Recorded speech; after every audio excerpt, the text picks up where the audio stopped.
And welcome everyone, all our spooky friends, to the first ever GravYard shift. Ray, thank you for the host. You're here with us. How you doing? I'm doing pretty good. We also have the one, the only, Princess Emma. Hi. I love the enthusiasm. You didn't say your catchphrase. You know, your hola. That's true. Hola. That's her catchphrase. I can't say that's trademarked. I would get in trouble if I said it. Yeah. Well, that's what I'm saying. She didn't say. She just said hi. What up, holas? So welcome both of you. This is a pilot episode. We're going to be talking about pretty much everything spooky in this series. And where do you even begin, right? There's just so much content out there. And Emma, thank you for the host. There's so much content out there as far as scary, spooky, horror, thriller. Like, it's so vast as far as genres. So I felt the only fitting place to begin was really talk about what got us into scary things when we were maybe younger or recently, however, whenever it was that you got interested in the spooky stuff. So, since I'm a gentleman, Emma, would you like to go first? It's probably because I'm an older sister. She liked to scare me when I was a kid. She's 7 years older than me, so she loved things like Interview with a Vampire and all the extremely scary movies. Too many to remember, Jeepers Creepers and things like that. So she'd always put them on the TV and I was sitting there and terrify the life out of me. And that made eventually you, I started to love them.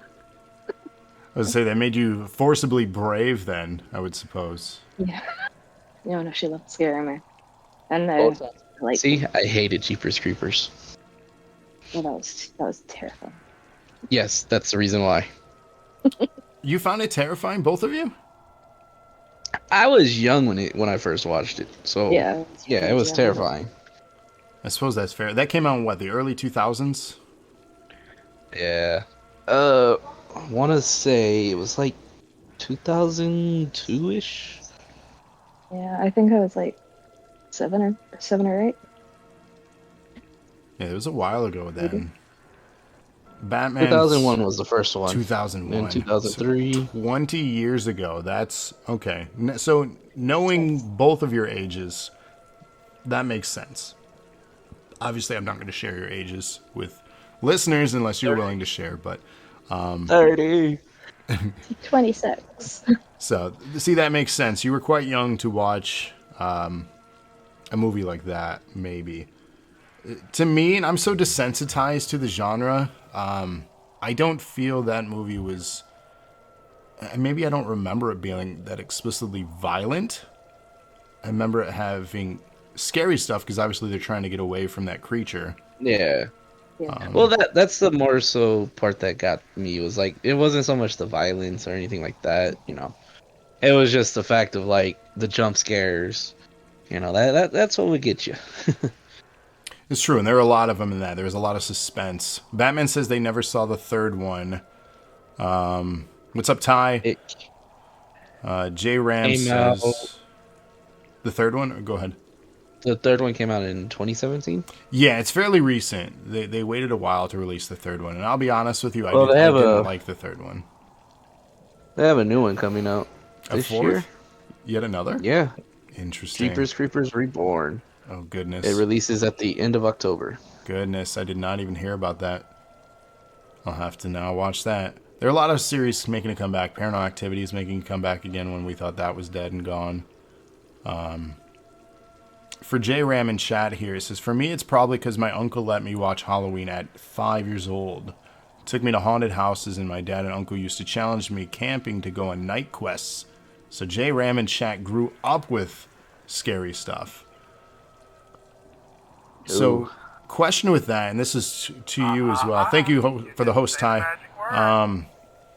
Emma, with kind of you being forced, being scared by an older sibling, do you think it was an appropriate age for yourself to be introduced to that kind of stuff? Like, what do you think is too young? What do you think is too much? I think I was definitely too young to be introduced to some of the things I watched, but I was gonna probably watch it eventually. So it's really hard to tell. And that, like, You, I don't think I don't was waste all scarred these by it, but I people's was time terrified. bitching. So I don't think I should have been watching it. I'm definitely not like any kids in my care watch like Yeah, maybe early teens. early teens. You think is a fitting age to? Maybe. Yeah. Well, I will say this much. When my nephew was here a couple months ago, and the new Conjuring came out on HBO Max. Let's just say I scared the living daylights out of him because I told him I went to the restroom, which I actually did, but he went outside with my dad, who was outside smoking a cigarette. He went out there to talk to him, and when while he was out there, I went over, grabbed a flip flop, threw it at the door, just started scaring him, and he had no idea where I was. I literally scared him. No. He had no How idea. old is it? You don't have to say obviously. He is 12 now, I believe. Jeez. 2009. Yeah, he's 12 now. But That yeah, he wanted to watch it, and I decided to scare him. that makes me think of a prank I did to a girl I was dating in high school. So The Ring in the United States, the American version of The Ring, had just come out, and I had. This is dating me too. I had a VCR, and this is before DVR. I would tape episodes of Survivor for the girl I was dating. And during one of the commercial breaks, I had taped from my DVD player, because you could do that, the bonus feature of the video that they watch in the ring of the well and all, like the bugs and the ladder and the mirror, all that stuff. I'm assuming you've seen The Ring, so you Yes. know the tape that they watch. Yeah. And then I even went as far as I had a cell phone at the time, and this is very early on in cell phones. Not everyone had them like they have now. I went as far as creeping over to her house and waiting for them to watch that segment and then calling their house and then saying 7 days to them. Like I was that mean as far as like pranking, because she had absolutely hated scary stuff, and I was that mean. I thought it was Uh, funny. it's okay. My parents decided to scare me, my sister, and one of my good friends when I was younger. We were watching The Exorcist, and let's just say we paused it for something. I don't remember what we paused it for, but my parents decided. Oh no, we were still watching it, and then my parents decided to go to the side of the house and start banging on the windows and stuff. We'd look, nobody there, and you know, then we go outside and look, nobody's there. Then we went back in the house, and my mom was like laid up in the closet, like pretending to be dead and everything, and yeah, and then we would run out and then go back in. She wasn't there. See, The Exorcist has been ruined for me, and I don't mean ruined as in the fact like it's bad, but like the scariness has been ruined because of the movie Scary Movie. Yeah. And I'm assuming that you guys have seen those, possibly? How they mock it? Yes. Yes, I've Yeah. seen all the ones that pretty much mock all the scary movies. Okay. So it's now laughable because all I can think of when watching the actual Exorcist is that sequence in Scary Movie where they mock it. Yeah. And well done, and it's very funny, but it takes away the scare factor. I just want to point out my favorite scary movie was probably two, especially the clown scene. It's a good one. There are a lot of good moments in the scary movies. I wish they brought that back. It went downhill when they started making them PG-13. I don't understand the point of why they had done that, but Yeah, that ruined it because like the point of it was to make fun of it and make it as hilarious and vulgar. as yeah. And now it's like, oh no, we gotta sensitize this because people get in their feelings. Batman says, "Isn't one being made by Blumhouse?" Maybe, I don't know. Hopefully, Cody says the way to keep you on stream rate is having you on it. Lana is first. Ha ha ha! You're funny, Cody. Damn. I guess Rated's here when we put out interesting content, so the rest of our stuff Cody's isn't. just not interesting enough. You see, hey, I don't blame you. So yeah, I mean that's interesting.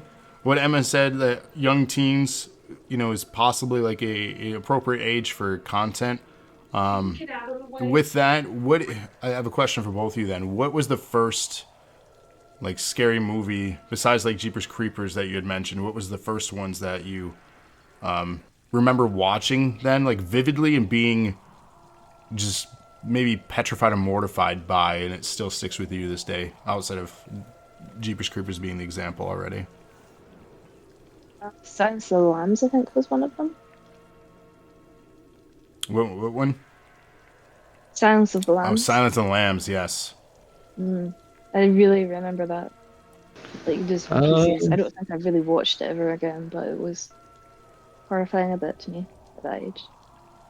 And that's a pretty psychological, like deep. It's not one of those per se bloody movies. That's a pretty mentally violent movie for the content in it. So I could see that affecting someone a lot at a young age. For me, honestly, I don't really remember. I mean, I watched a lot of scary movies. Like, there's Halloween, The Exorcist, like I said. It's just hard to pinpoint one specific movie that I can recall. So for myself, I do have an example. I don't consider it a horror movie, it is a science fiction film, and for whatever reason, my stepdad and mom were watching it on the TV.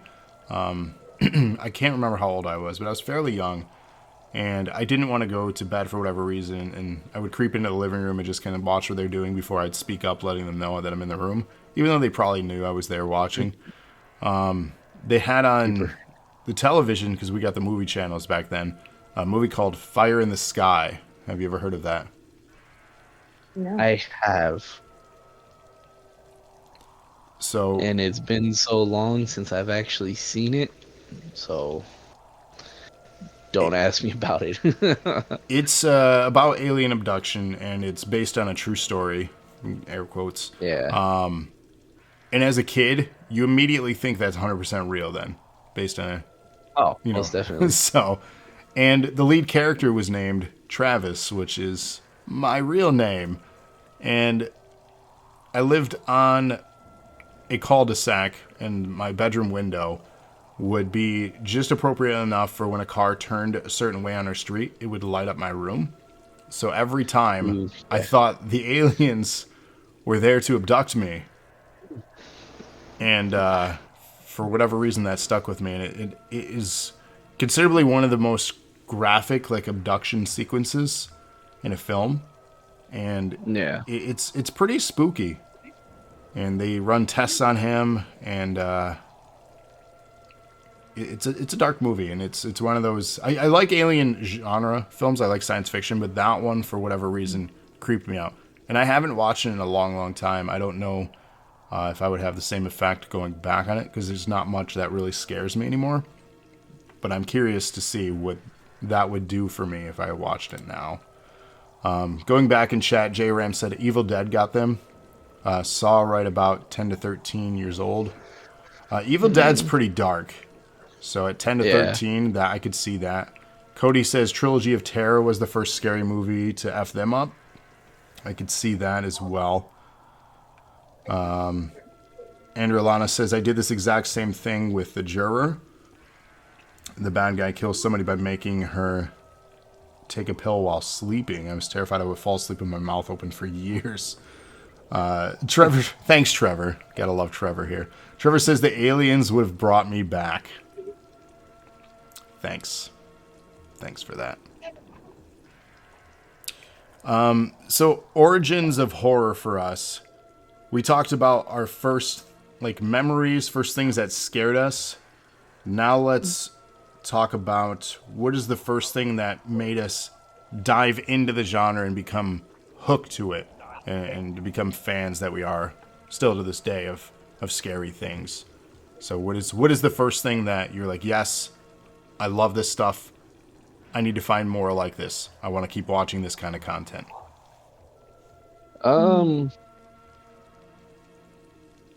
You go first, Emma. No, you go first. I'm thinking. So, for me, I would say just like the fact of. Hang on. It was like. I want to say it was just like the whole Michael Myers thing. Like, everyone wanted to be Michael Myers growing up for Halloween or Scream, like Ghostface and everything like that. So it just. Those are what made me get into it, was like being able to dress up as one for Halloween. Yeah, I can definitely see that. You seeing these creepy costumes, you're like, what is that from? Yeah. Well, and then it's like, so from like kindergarten until maybe about 5th grade, I always wanted to be like, something cool, like Ninja Turtles or a ninja, or, something like that. But then once I got to middle school and I seen everyone dressing up like, horror film characters and stuff like that, that's when I'm like, oh, that's pretty cool. And then what really got me into it.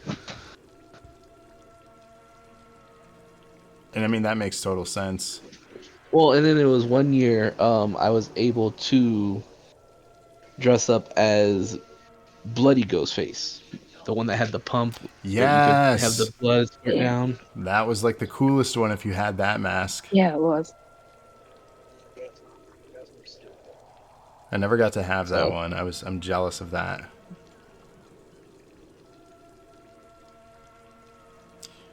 trilogy terror still makes Cody fear dolls.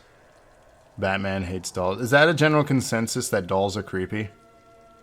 Yes, I I kind of can't like watch. the movies with dolls. You like the films with dolls? So I'm assuming you're a fan Mhm. of like Annabelle and whatnot. Oh yeah, I love Annabelle. Okay. I can't watch Annabelle. I thought Why? it was so good. I don't know. Dolls just creep me out. Like, so when I was younger, me and my sister shared a room because we were real young, so we just shared a room. And my grandma gave her this doll that had a piggy bank in it, Oh no. and it was in the closet. So, so, um, at night, I'd wake up terrified because I would see it right there. And it was just that it made me terrified of dolls. J Ram says, I like the feeling of being creeped out, like how the movie sets were ominous and creepy looking. Love the designs of monsters, even dumb ones. Pumpkinhead is awesome looking creature, but a terrible movie, says J Ram. Tice's first Paranormal Activity movie got me because it said based on true events, and I thought the movie would invite ghosts into my house.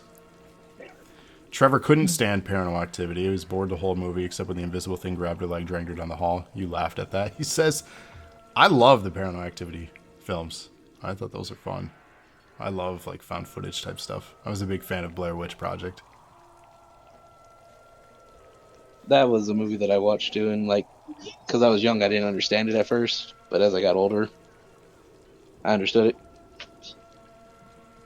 Because like, why are you gonna go out? Why are you gonna go out looking for this thing? Why not? Curiosity. I found that fascinating. It's something I would have done, like if I had the I don't know. creativity. You go out looking for something, and then it ends up killing friends, and it's like you don't leave. You know, occupation risk, I suppose. I just remembered one of the movies that made me really start liking kind of thrillers and kind of things like that. But it really freaked me out at the same time. The movie Signs. Ooh, good one. Oh yeah, that is a good one. Yeah, that was something that really got me into that kind of thriller type thing, mystery. The thriller sci-fi type. Now that was early M. Night Shyamalan, right? He was involved in that Yes, and Sixth it was. Sense, right? Yeah, Sixth Sense was Yeah, another one. I see dead people. Yeah, that was another one they mocked in the scary movies. Like they really hit it hard on the good ones. Yeah. Batman loves the found footage style movies, ghost hunting type groups. Yeah, I find it fascinating. Trevor wanted to smack the girl when the Blair Witch Project was just nodding all over the camera. Good lord. The fact that Annabelle is really just a Raggedy Ann doll is hilarious, says Cody. J Ram says Chucky creeped me out because I had my buddy doll You as a take that kid. back, Cody. I actually threw my buddy doll away because of that movie, and it came back because one of my parents took it out of the trash, and it just made me fear it more. Yeah, if you didn't know that they had taken it out of the trash, that would creep the crap out of you, of course. That's hilarious. My sister once swore that one of my dolls spoke, and that's why she broke it. Oh no. I don't know if I believe. You didn't grow But up in she the said era it. of the Teddy Ruxpin, though. That was creepy. Those Hate things to are say really... it, but I did. You did, yeah, okay. They were weird and they were creepy. And like when the batteries start dying and they start talking slow, like it's like, okay, nope, demonic doll, you go away. Batman is going to the Terrifying. place where the real Annabelle has been next year. Ooh. So you said Signs though was the one that you got yourself Yeah. interested in the genre. So with that being a thriller, obviously horror is such, as we said in the beginning, horror is such an expansive thing. It's not just like murdering, right? There's psychological, there's torture, there's so many subgenres, and thriller in itself is a genre, but I would consider it a brother or sister, right? A sibling of the horror genre itself, but it allows itself to branch off into its own subgenres of itself. Like defining a movie is such a hard thing unless it defines itself. Like, let's take Friday the 13th, right? That's just a slasher horror. Very basic. Which actually segues me into what I grew up on and what I found fascinating for the first time as a horror fan would be Friday the 13th, Halloween, Nightmare on Elm Street. Those three franchises I still consider some of the best franchises to this day. And I will always go back and watch those. I think they're a lot of fun. Nightmare on Elm Street was a good one. Yeah, it was. He's just such an interesting killer. I totally forgot all about him, What? to be honest. Freddy Krueger? Never sleep again. I will sleep, and then I will murder him myself. I mean, you do have to sleep to do that, right? But then you have to pull him out of the dream. Yeah. That's what they figured out. Those are fun movies. He's such an interesting character, and he was so different than the just kind of stoic, just, I don't want to say boring, but Jason isn't as exciting when you compare him to Freddy. Yeah. He kind of is a bit messed up himself, though. Like, before he died, the why they killed him in the first place. Yeah. That whole thing is just isn't that much. It's their movies are good. Dark. Yeah. Yeah. So as a kid, we talked about what was too early to get introduced to film and scary films.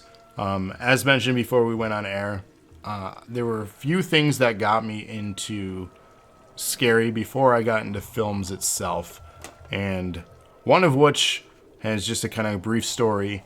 I played t-ball and baseball as a kid. And on picture day, I ended up being stung by a bee. Of all days to get stung by a bee, it had landed in my hat and stung me on my forehead. And from my understanding, I'm mildly allergic to bees.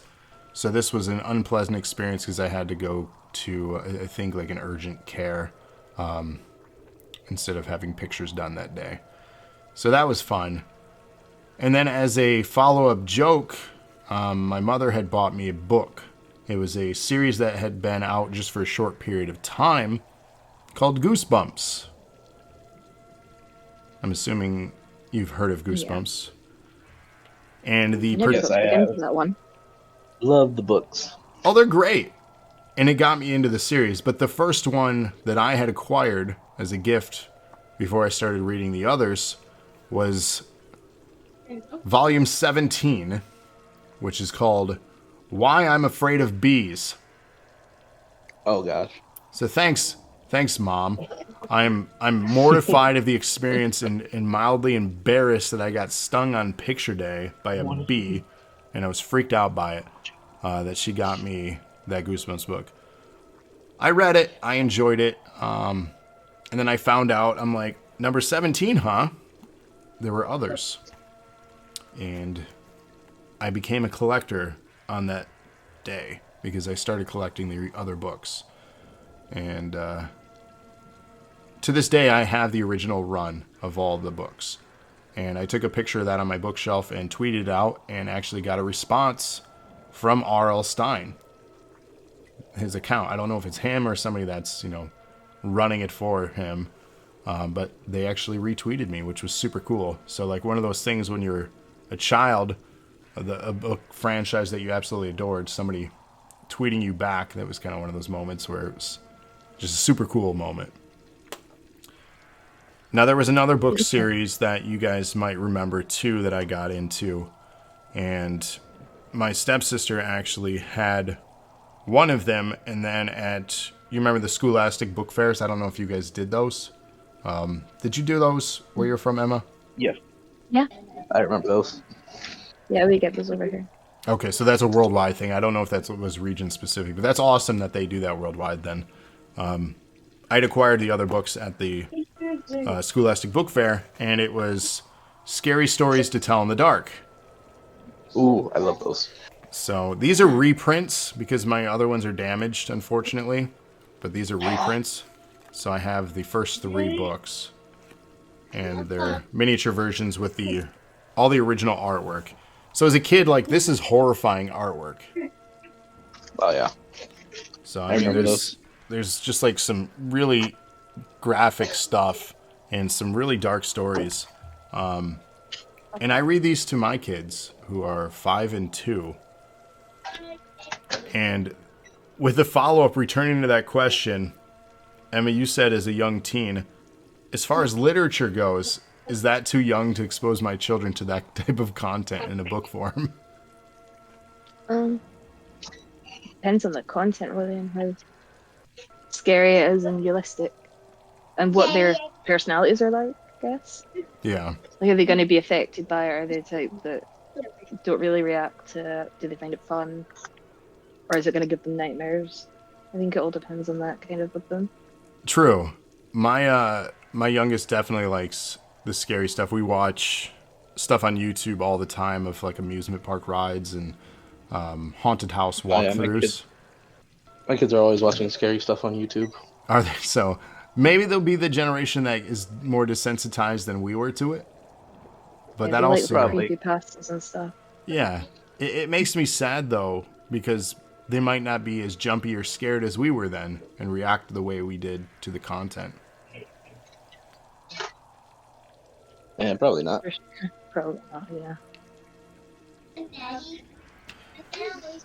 I just look back and think how terrified I was, but then eventually I just started loving it, so I guess. I don't know how badly it affected me, if it really did. Don't think it did. But I don't know. Yeah, it's hard to say the true effects of this type of content, because I mean it's been being released as far as I can remember. I mean, scary films date back to obviously Universal monsters. I mean, we go back a long time: Dracula, Frankenstein, the Wolfman, the Invisible Man. There's a lot of the Mummy. There's a lot of scary content that's been around forever. People are drawn by fear. Like, fear is inspiring almost. And it's hard to understand why. J-Rim says, my niece and nephew want to try horror, but they don't do well anytime we watch a movie.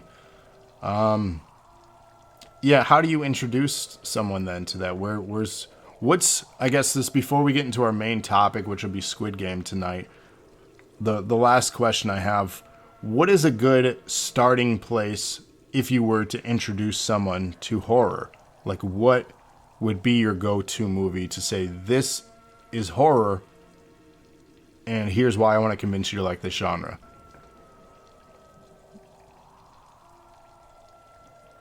Tough question, I know. Yeah. Probably have to go with one of the classics, really, I guess. Like Friday the 13th and Halloween, even the Candyman, things like that. Just something really classic. Batman also says something Yeah. spooky, a ghost movie. Yeah, either Nightmare on Elms or Halloween. I would say something like that. Yeah, definitely. We're good with the J-Rim. classics, I think. I agree. My go-to would be Halloween. I think it's got a good balance of an imposing, the shape, an imposing individual. It's got a decent backstory to the character. It's got a somewhat relatable cast. It's got a fantastic lead female, which I enjoy watching, an independent, strong female in a leading role. And I think it's a film that holds up well, besides, maybe some of the wardrobe, even though some of that fashion is making a comeback. Keep in mind, the film was 1978. So I think that's a great gateway film, if you will, for the genre. I think that would be also my go-to as far as one of the classics.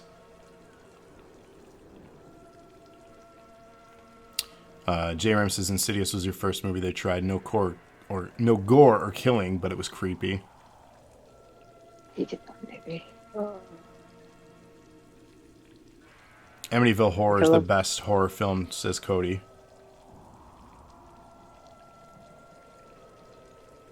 That will be an episode, by the way. We will do a night where we have everyone utilizing our predictions, and we're going to do a bracket challenge for horror movies.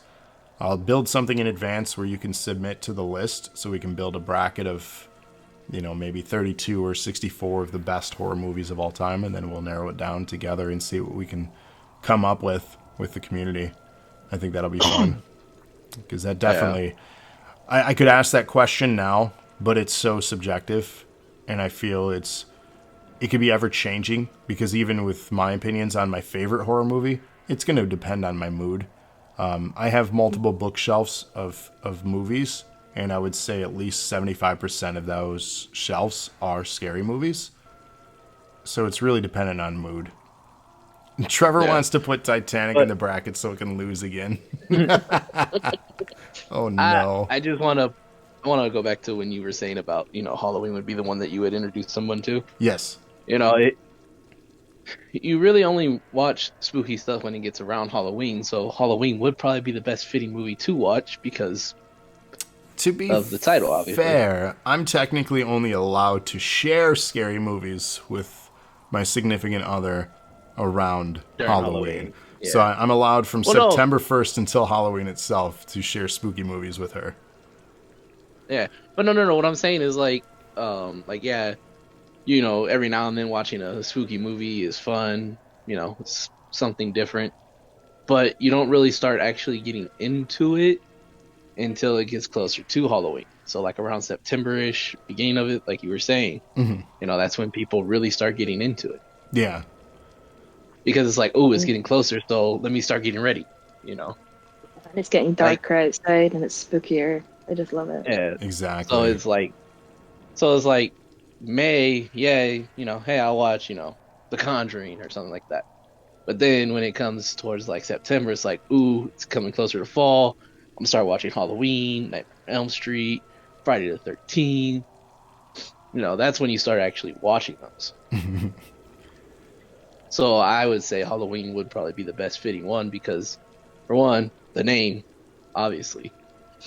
But for two, it's like, a standard go-to movie. Like you were saying, you get everything in that one movie.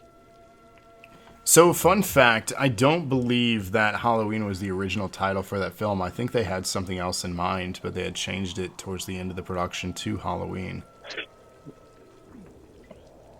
I want to say you were right. I was watching some behind the scenes of the first Halloween film, and I'd forgot when they said, had I known I was going to bring this up, I would have taken notes on it, but could you imagine just a different name for it? Obviously, Halloween is so iconic and fitting, and it's such an easy thing to associate now because it's a holiday. I love those. Batman has some amazing emotes. That is so cool. Emma, you don't like Pennywise? I remember badly because I made this clown pop-up thing when I was in primary school, and it got hung up, and I just remember it jumping up and down, and then kind of since then I'm been a tiny bit freaked out by clowns, but not just the it mainly. Pennywise freaks me out really badly. So have you seen the films then? Yeah. You have, and you just didn't like them. So, Travis, going to your point, the original title was going to be The Babysitter Murders. That's right. Yes, thank you for that. I probably had a million people screaming that out when we were doing it. Thank you for looking that up. Oh, I found the original name of Halloween. I googled it. It was meant to be titled The Babysitter Murderers. Yep. So it would have been such a different film as far as describing it. Because didn't they do The Babysitter? Wasn't that a Netflix movie not too long ago? Yeah, there was something about babysitters on Netflix not that long ago. I vaguely remember if that was it, but could have been such a different approach to it. It might not have had the same success. Who knows, right? A title is so incredibly important to a film. Batman Says original It is still a good movie. After watching the new versions of It, I don't love the original '90s version of it, the televised film. No, like okay, so the CGI is what makes everything so much different. It's not even the CGI though; it's the character portrayal of Pennywise himself. That too. Like, don't get me wrong. God, what is his name from the '90s version? Oh my God, I'm drawing a blank. What were you saying? Tim Curry. Oh yeah, Tim Curry. Yeah. He's a fantastic actor. Don't let me take anything away from his talents, but for whatever reason, the latest iteration of Pennywise is incredibly creepy. And The one by Bill Skarsgård or something like that. yeah, I can't say the last name. no, you had it. And Yeah. I think he did a fantastic job in the role. Oh yeah. Like I love that dance that he does in the first one, where he's throwing the hands down and legs moving side to side. Like it's just like, and the way he does it, like it's just so creepy and like nostalgia. I'm like, oh my gosh, it was perfect. There was a sequence. I'm a big fan of watching behind the scenes stuff and the extra features. Jolly, thank you for the host. And he got, speaking of Pennywise, now that's creepy. The host alert was Pennywise. You couldn't have timed that up better. Like, here's the funny thing about the host alerts. Those are all random, by the way. So, like, that's wow. creepy and incredible. The show He knows we're talking about him. It does. The It was show is meant to meant. be. It's, I was gonna say the show And is now meant we're all to gonna be. float to. You'll float too. I love it. There's a sequence in the chapter 2, the behind the scenes, where he is under the bleachers and he's luring in the little girl. While they were filming that, they were showing the behind the scenes of setting up that sequence, right? And he was telling the little girl, you know, what's going to happen, what to expect, and just comforting and consoling her before, you know, scaring the crap out of her. And they filmed the shot, right? And you could tell she's still creeped the F out. And immediately they get the shot, they cut, and he's like, come here, are you okay? Are you okay? And he's like comforting her. Meanwhile, in his full makeup and costume. And it's just like, man, the intensity of the character and what they get into for filming is a lot. I was recently watching this video on YouTube of like scenes when, you know, the actors didn't know what was going to happen. And like there's a lot of times that they don't tell an actor what's going to happen. Like, for instance, in the movie Jaws, you know, the very first one, there was a machine, you know, when you have the underwater view of it being Jaws. Yeah. You don't actually see Jaws, but you just see her kicking her legs and everything. They didn't tell her that, you know, she was going to get pulled down. So the screams that she gave were, you know, original. They were genuinely fear being pulled under. Yeah. Yes. So there have been movies that they've done that. And so I think when it came to that, you know, I don't think they actually told the little girl, like, hey, this is what's going to happen, but be scared. You know, when it comes to doing like scary movies, when it gets to a scene that's going to be very scary and they want a genuine reaction, they don't tell the actors. So that's one thing that I remember watching in that film, in that little segment, was like there are a lot of movies that were there to where they got genuine reactions from someone that was just terrifying. Speaking of terrifying, Ty right now is trolling Emma in chat, saying you'll float too. So mean. So, geez, you're a guest on here and he's bullying you. That's part of our rules. That's a no-no, Ty. Why are you bullying me? Tisk, Ty tisk. is such a bully. It's okay. Me and Cody will bully him deal later. with him. Yeah, exactly. Lana says Isla Fisher almost drowned in that Magician movie because her release got caught in her dress. Yes, that and too. they thought she was acting really well. Good Lord. Cut, Yeah, save her. Well, it was a stunt double that realized it and saved her. Oh my God. Yeah. Lana knows what I'm talking about because she probably watched it because I remember seeing that one in there too. Speaking of the You'll Float too, I've had both my kids when it rains and they're playing in like the water and the sidewalk that's running down. I have them yell out "You'll Float too." They have no clue, clearly, but to me it's comical. It's probably dark for anybody else, but you know, I thought it was funny.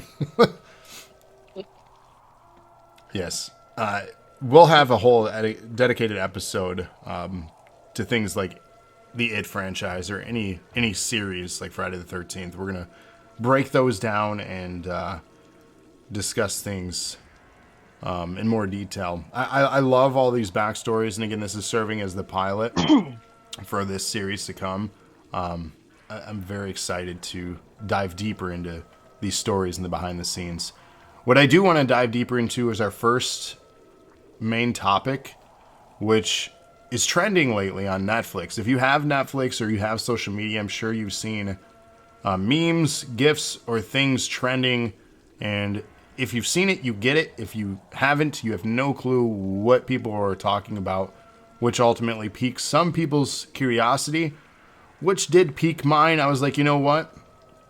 I need something in the background to watch while I'm working.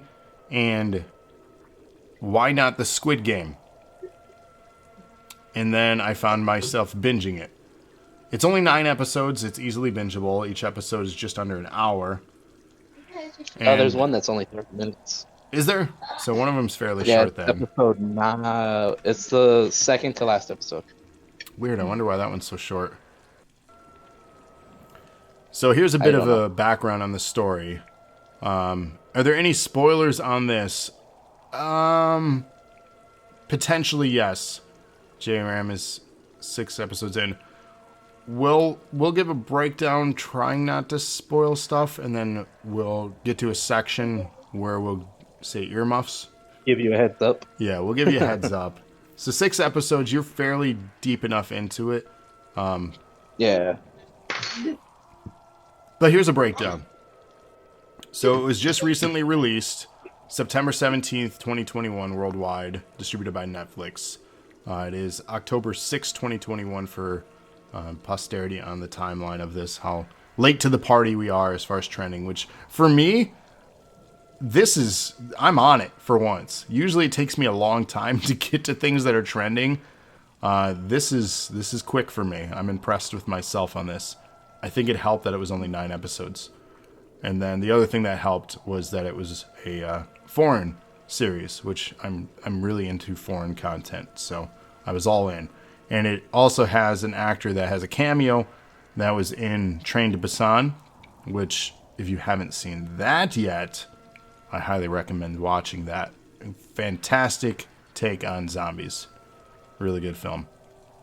And that's a Korean film. So this series, Squid Game, centers on a contestant where 456 players, drawn from different walks of life, but each deeply in debt, play a set of children's game with deadly consequences for losing for a chance to win 45.6 billion. What is their currency called? Won. You said won? Won? Yeah. I think, yeah, okay. It was something like that, yeah. It's won, I think. So I don't know how that, goes for pound or US dollars. Yeah, I don't know the conversion on that.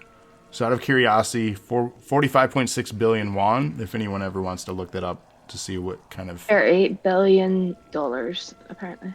So that's a lot of money. Oh, wow, that is. So the Hwang had conceived of the idea based on his own economic struggles early in life, as well as the class disparity in South Korea. Though initially scripted in 2008, the creator had been unable to find a production to support the script until Netflix around 2019 found interest as a part of their drive to expand their foreign programming offerings. He wrote and directed all 9 episodes himself. The show received overwhelmingly positive reviews of praise for its performances, originality, direction, visual style, musical score, art direction, atmosphere, and themes. Within a week, it became one of Netflix's most watched programs in several regional markets. If you log into Netflix, you'll notice that they always have what's trending. This was consistently, the week I had watched it, which was last week, it was consistently trending in the top 3 So that's really good. JRM says it's shot Wasn't really it? well and interesting. And it'll have Wasn't it like the show was like 20 years or 10 years or something like that? They made it like they proposed it and they didn't want to do it. yeah, Yeah, that's I heard that that's as that's well. what it said. It was scripted in 2008 and nobody wanted to pick it up. Yeah.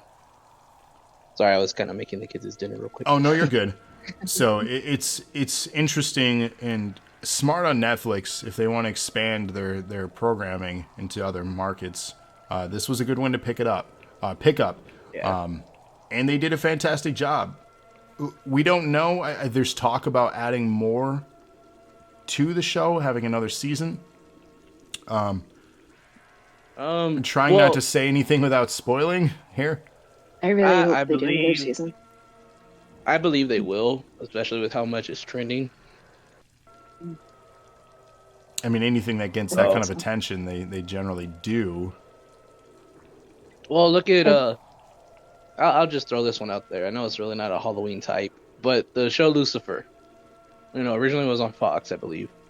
The Netflix picked it up and did 3 seasons with it. And because fans were demanding another season, even after season 5, they said, okay, fine, we'll do another one to continue to, give more of a story. So they did a season 6, and that's where they ended it. Yeah. They did 10 extra episodes I mean that with all the season happens. 6. Like supply and demand is a thing, right? That is Hmm. a thing that exists. There's going to be demand for more of this kind Oh. of content. That I Oh, yeah. guarantee that there's going to be a demand. Whether it happens or not, I don't know.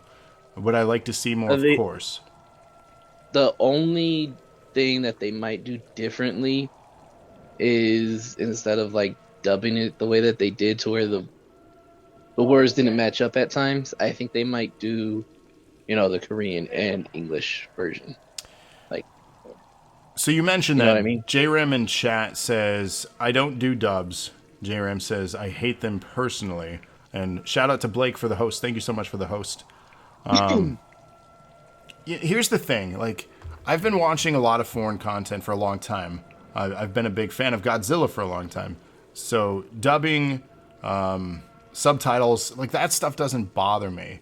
I know many of our viewers here watch anime, so Cody has a problem with it.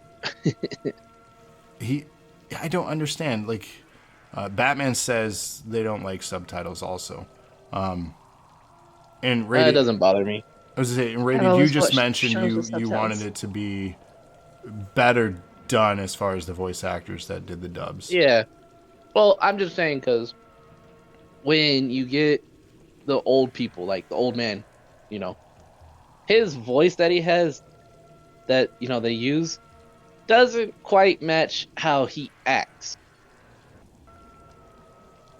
And then when it comes to the old lady at the market, the one guy's mom, you know, her voice sounds too young,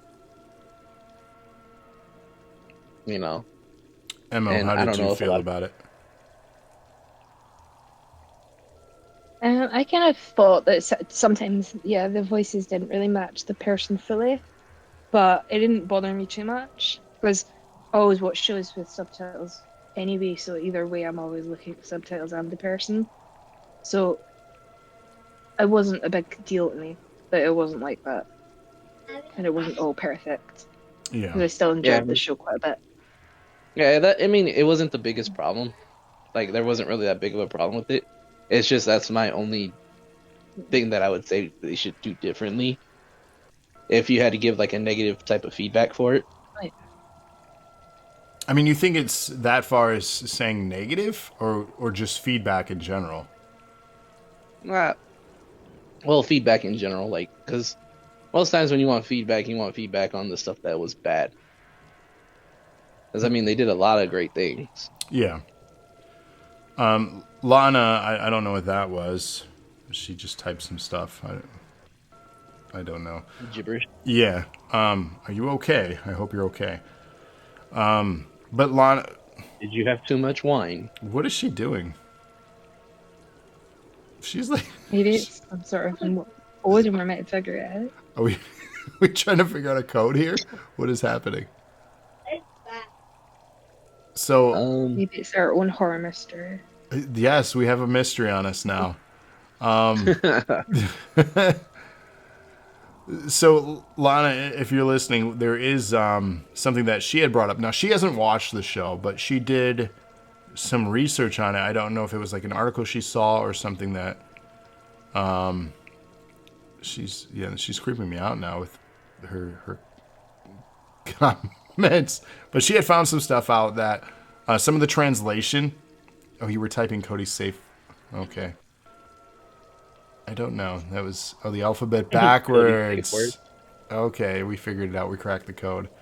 Good Lord, Lana, can you enlighten us too? You had looked something up regarding the improper translation of some of the things that were dubbed or said, and then it changed subtly some of the characters or what the should have been impressed upon to us from the native language to what it was dubbed to for English. While we're waiting on that, I'll give you background. Well, Jeremy says, I don't know how well they have come along, but the off-speech and the losing of context and content, I'm fine reading and leaving it in his language. Yeah, and that's what I wanted to have Lana bring up. She had made some interesting statements regarding some of the stuff she had found out. So the lead character is a divorced and indebted chauffeur, is invited to play a series of children's games for a chance at a large cash prize. Accepting the offer, he is taken to an unknown location and finds himself among 455 other players, all with similar large debts. The players are kept under watch at all times by masked guards in pink suits, with the games overseen by the front man. The players soon discover that losing in these games results in their death, and each death adding 100 million to the grand prize.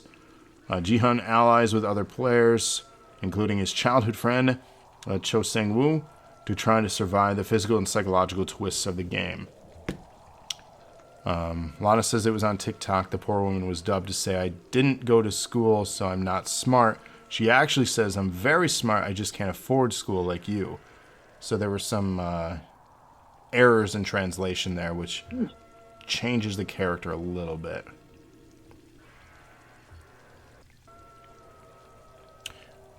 So, the three of us have seen this in its entirety, correct? Yeah. Mm-hmm. Yes, I've watched Twice it. now. Twice now. Okay. So you were into it. What made you get hooked, and then what inspired you to watch it? I already shared that mine was based on social media and it was trending, and then I found out what type of show it was, and that's what got me into it. But what made you discover it or want to watch it, especially twice now? Came off of a show I was watching. I had no clue what to watch next, and I'd heard of it. And I thought, what's the harm in, just trying something new? Because I'm like, I don't usually pick something that's trending this hard. But I went for it, and the first episode at first confused me. I had no clue what was going on. But by the end of it, I was getting pretty hooked on it. And then I just kept watching it. Found out I actually do love those types of shows now. That's how I found myself too, is at the end of the very first episode, I became hooked. I know that's like, okay, you only watched one, how do you get hooked? Yeah. It starts off kind of slow, giving the backstory of the character. But it's when they actually get to the game themselves, and you're realizing the severity of the results of that first game known as red light, green light, you're just kind of like, oh crap, where are they? What is this game? And what other madness? I don't think I expected that. I had suspicions something was going on, but I had no clue it was going to be what happened in the end of that episode. It caught me off guard. I don't know why. I just must have not been really looking at social media as hard as I expected. But that caught me off guard. But I was hooked to see what would happen next. It was very graphic and violent. I didn't expect that, like them to show the things they did. Lana also says an older man says something to a younger man about something that is cultural in Korean, and the dub jumbles it so it makes no sense. Also, this person said that Korean films deal heavily in classism, and the dub changes some things that are more pointed in the original Korean. J Ram says, I fell into just random choice, reminded me of Alice in Borderland, which I've heard I need to watch that. I have not seen that yet. Yeah. Well, what really I got hope me into it after I was finished this. what got me into it was, originally I had seen it a few times on Netflix, and I was like, what is this Squid Game? And then started seeing the social media, and then you talked about it. I figured, you know what? Hey, I'll give it a try. And I was hooked after, like you said, it was slow in the beginning because it was building the background, but after that first episode, it was like, okay, now I gotta watch more. And it makes sense, though, in the grand scheme of it all, in the discovery of why the people are there and what type of people are there, that they had to give backstory. If they had just started the series off with them attending the game with no backstory for the particular character we're supposed to have compassion for, Yeah. I don't think it would have had the same effect. So it was smart that they had that backstory in the first episode. Yeah. Yeah, Well, they I mean, you definitely let get us more get of the attached back. to people. Yeah, and then it makes you feel for the character because of how he has the daughter and everything like that. Well, you So then empathize. Yeah, And that's creating a relatable character. And how do you get somebody connected to something? You create a relatable character, a relatable backstory.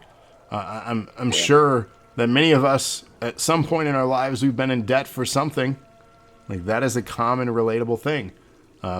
Maybe not as in debt for the things that this person does and their problems they have. Maybe so, yeah, but we've all, made silly decisions with money at some point.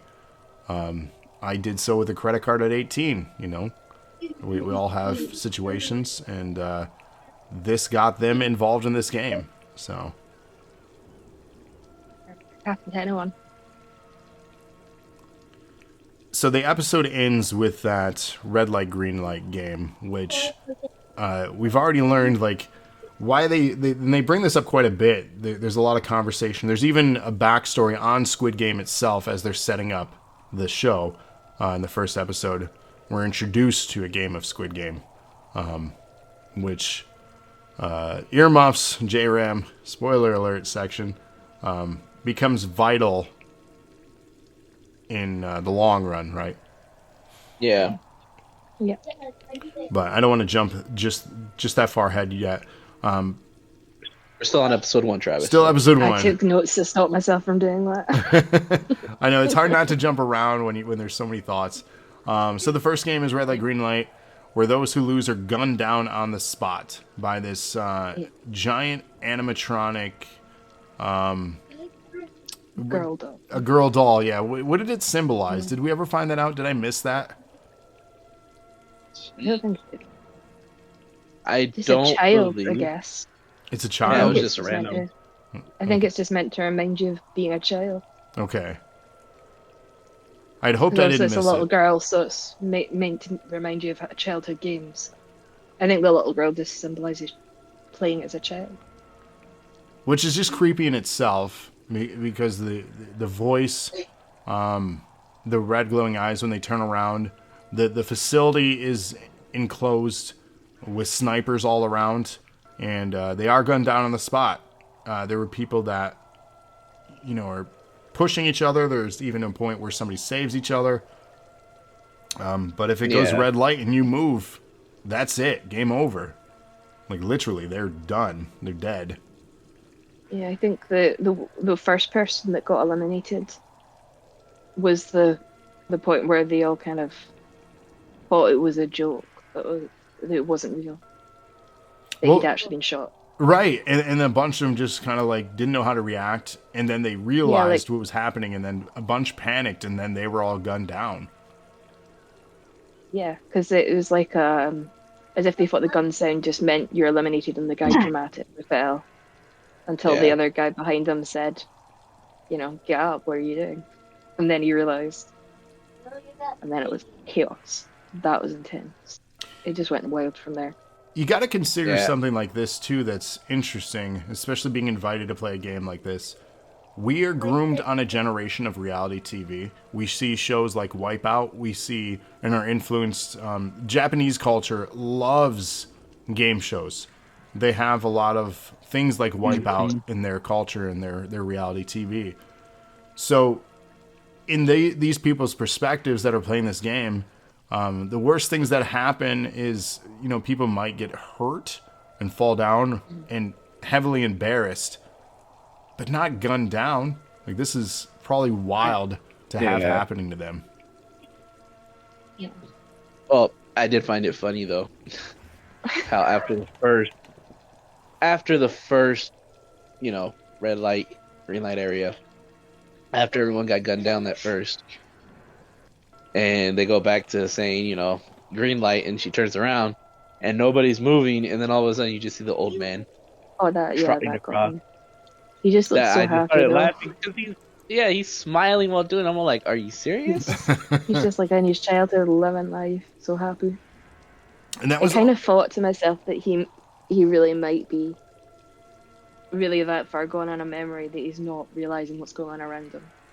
Mm-hmm. That's what I kind of thought with him. Like he was just so caught up in the actual game, he didn't notice people getting killed.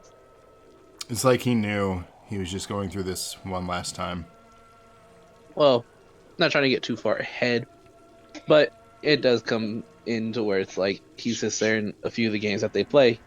He said, "Oh yes, we played this as a child," Which helps Yeah. the lead out in many moments. We'll get to that. So that concludes the first episode, though. The lead was saved by falling player number 199, to be exact. Ali. Ali. And then the three of them, like who befriended each other during this game, were all able to complete it. Episode 2, dubbed as Hell.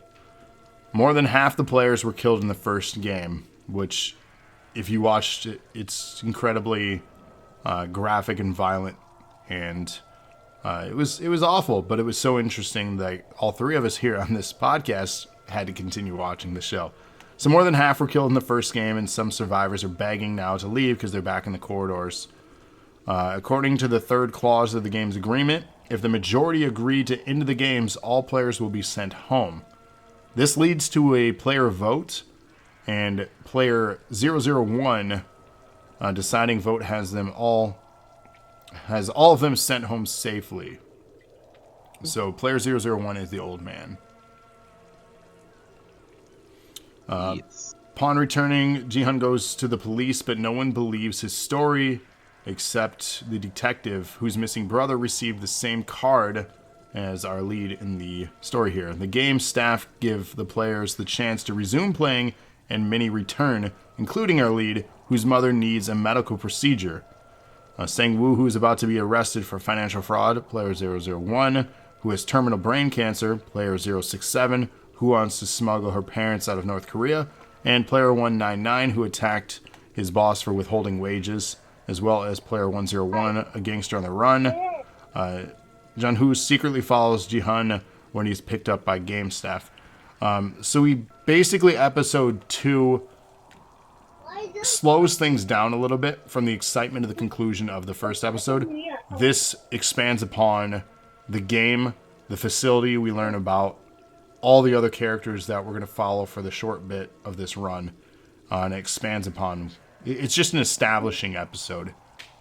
It's coming down from the high of the end of the first episode. Thoughts? It just kind of gives you the characters that you follow. Yeah. Thoughts on this one? I mean, trying to think now what I was gonna say. It was one of those to where, like I was saying, you're just getting the backgrounds on who you're gonna be following, because, in the first episode you just get the one character, but then you learn about 067 because of how she pickpocketed our main character. Mm-hmm. So when you find that out, it's like, okay, there's gonna be a connection now. So, I mean, I thought it was good to where they build up more than just one main character. so this way it gives a better background. Yeah, it expands upon and makes you interested in more than just one thing you can follow. And it develops other characters, which leads you to believe that anything can happen. Who is the lead going to befriend to help them get through this game? So it expands upon that. Yeah, and then you come to find out about how 101 and 67 know each other. And then you get the loudmouth. Oh my god. Mino, I think her name is. Is that who you mean? I think so. Uh, The yeah, the really 219. intense girl, woman. Yeah. Yeah. She The one that. she gets worse as it goes on too, and like I was debating for it the whole 2 times I watched it if it was an act or if there really was something going on with her mentally, but I couldn't tell because she has like these lucid moments and then she Yeah. just goes back to as if she's trying to scare them, but I can't tell. I still haven't decided. her acting was fantastic, and I know you guys mentioned something.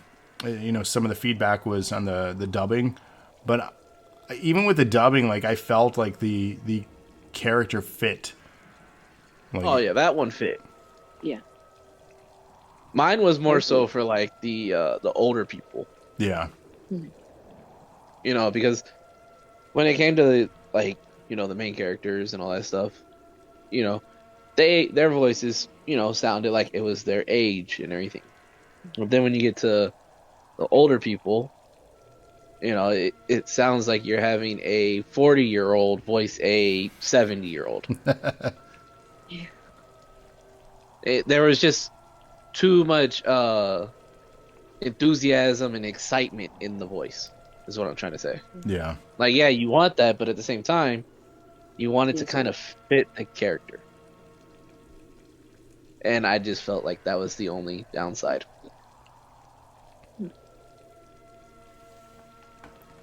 I think I kind of liked this episode because it just sort of brought them all back to reality. I mean, they all went in immediately after the game and they're angry and upset. And they're like, is this Yeah, just a game? And they're like, killing everyone out there was just a game. Yeah. And they're like, they were simply eliminated for breaking the rules of the game. Just as easy as yeah, that. And it's like, oh, okay. They really, really don't care that they killed those people. But then they leave and it's back to owing money and the realities of life. yeah. And And the other thing too was it makes you realize how, like, it makes the people really think like how desperate they would be to want to come back and finish the game. Well, the idea and what's gotten these people where they're at was, you know, they're corrupted by. I don't want to necessarily say greed, but their vices, right? They're thinking Yeah, about the things they can do with that extra money, and we even had seen with the lead, you know, you get an opportunity for money, and what do they do with opportunity? They potentially blow it again. So maybe this game is an opportunity to finally fix these bad things that they're doing. But also, is it? Because some of these people in this game are not good people, and even winning that prize would make them potentially worse. yeah. Well, I mean, the other thing too is, you know, when I honestly can't remember their names. I just remember their numbers. That's fine. Our main character 456. You know, you find out in episode 1 he has a big gambling debt, and then you know he gets introduced to this game where he can win money, and then you sit there and you start thinking like, okay, you sat there and you stole your mom's debit card or credit card or whatever and got money so you can go gamble. So you sit there and you're gonna pay. You sit there and you say you're gonna pay it off if you win this. Are you really gonna do that, or are you just gonna go and blow it all gambling on horses again? You know, that's the one thing that popped through my mind is that he's gonna win the money and just instead of taking care of his debt, helping his mom, and you know trying to find a way to spend more time with his daughter. You know, he has the priorities wrong to where he would probably go and spend it on gambling again. And what's so fascinating, you still are rooting for him to win. Yeah, that's the thing too. Yeah. And then Because I think, sorry. oh no, go ahead. No, I was just gonna say, I think it's because of how he acts and conducts himself. Like, he's very tender and compassionate towards the old man in several of the future episodes and the way he behaves in general.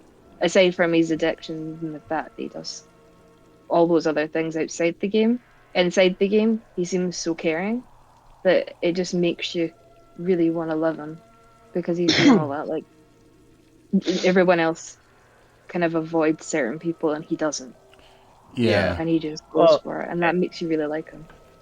yeah, and the other reason that I was rooting for him too is because it's like, hopefully he does win the money and he turns over the leaf. Want to, pay his debts and get everything straight because of how he realizes. Isn't this the episode when he finds out that his daughter is going to be going to America?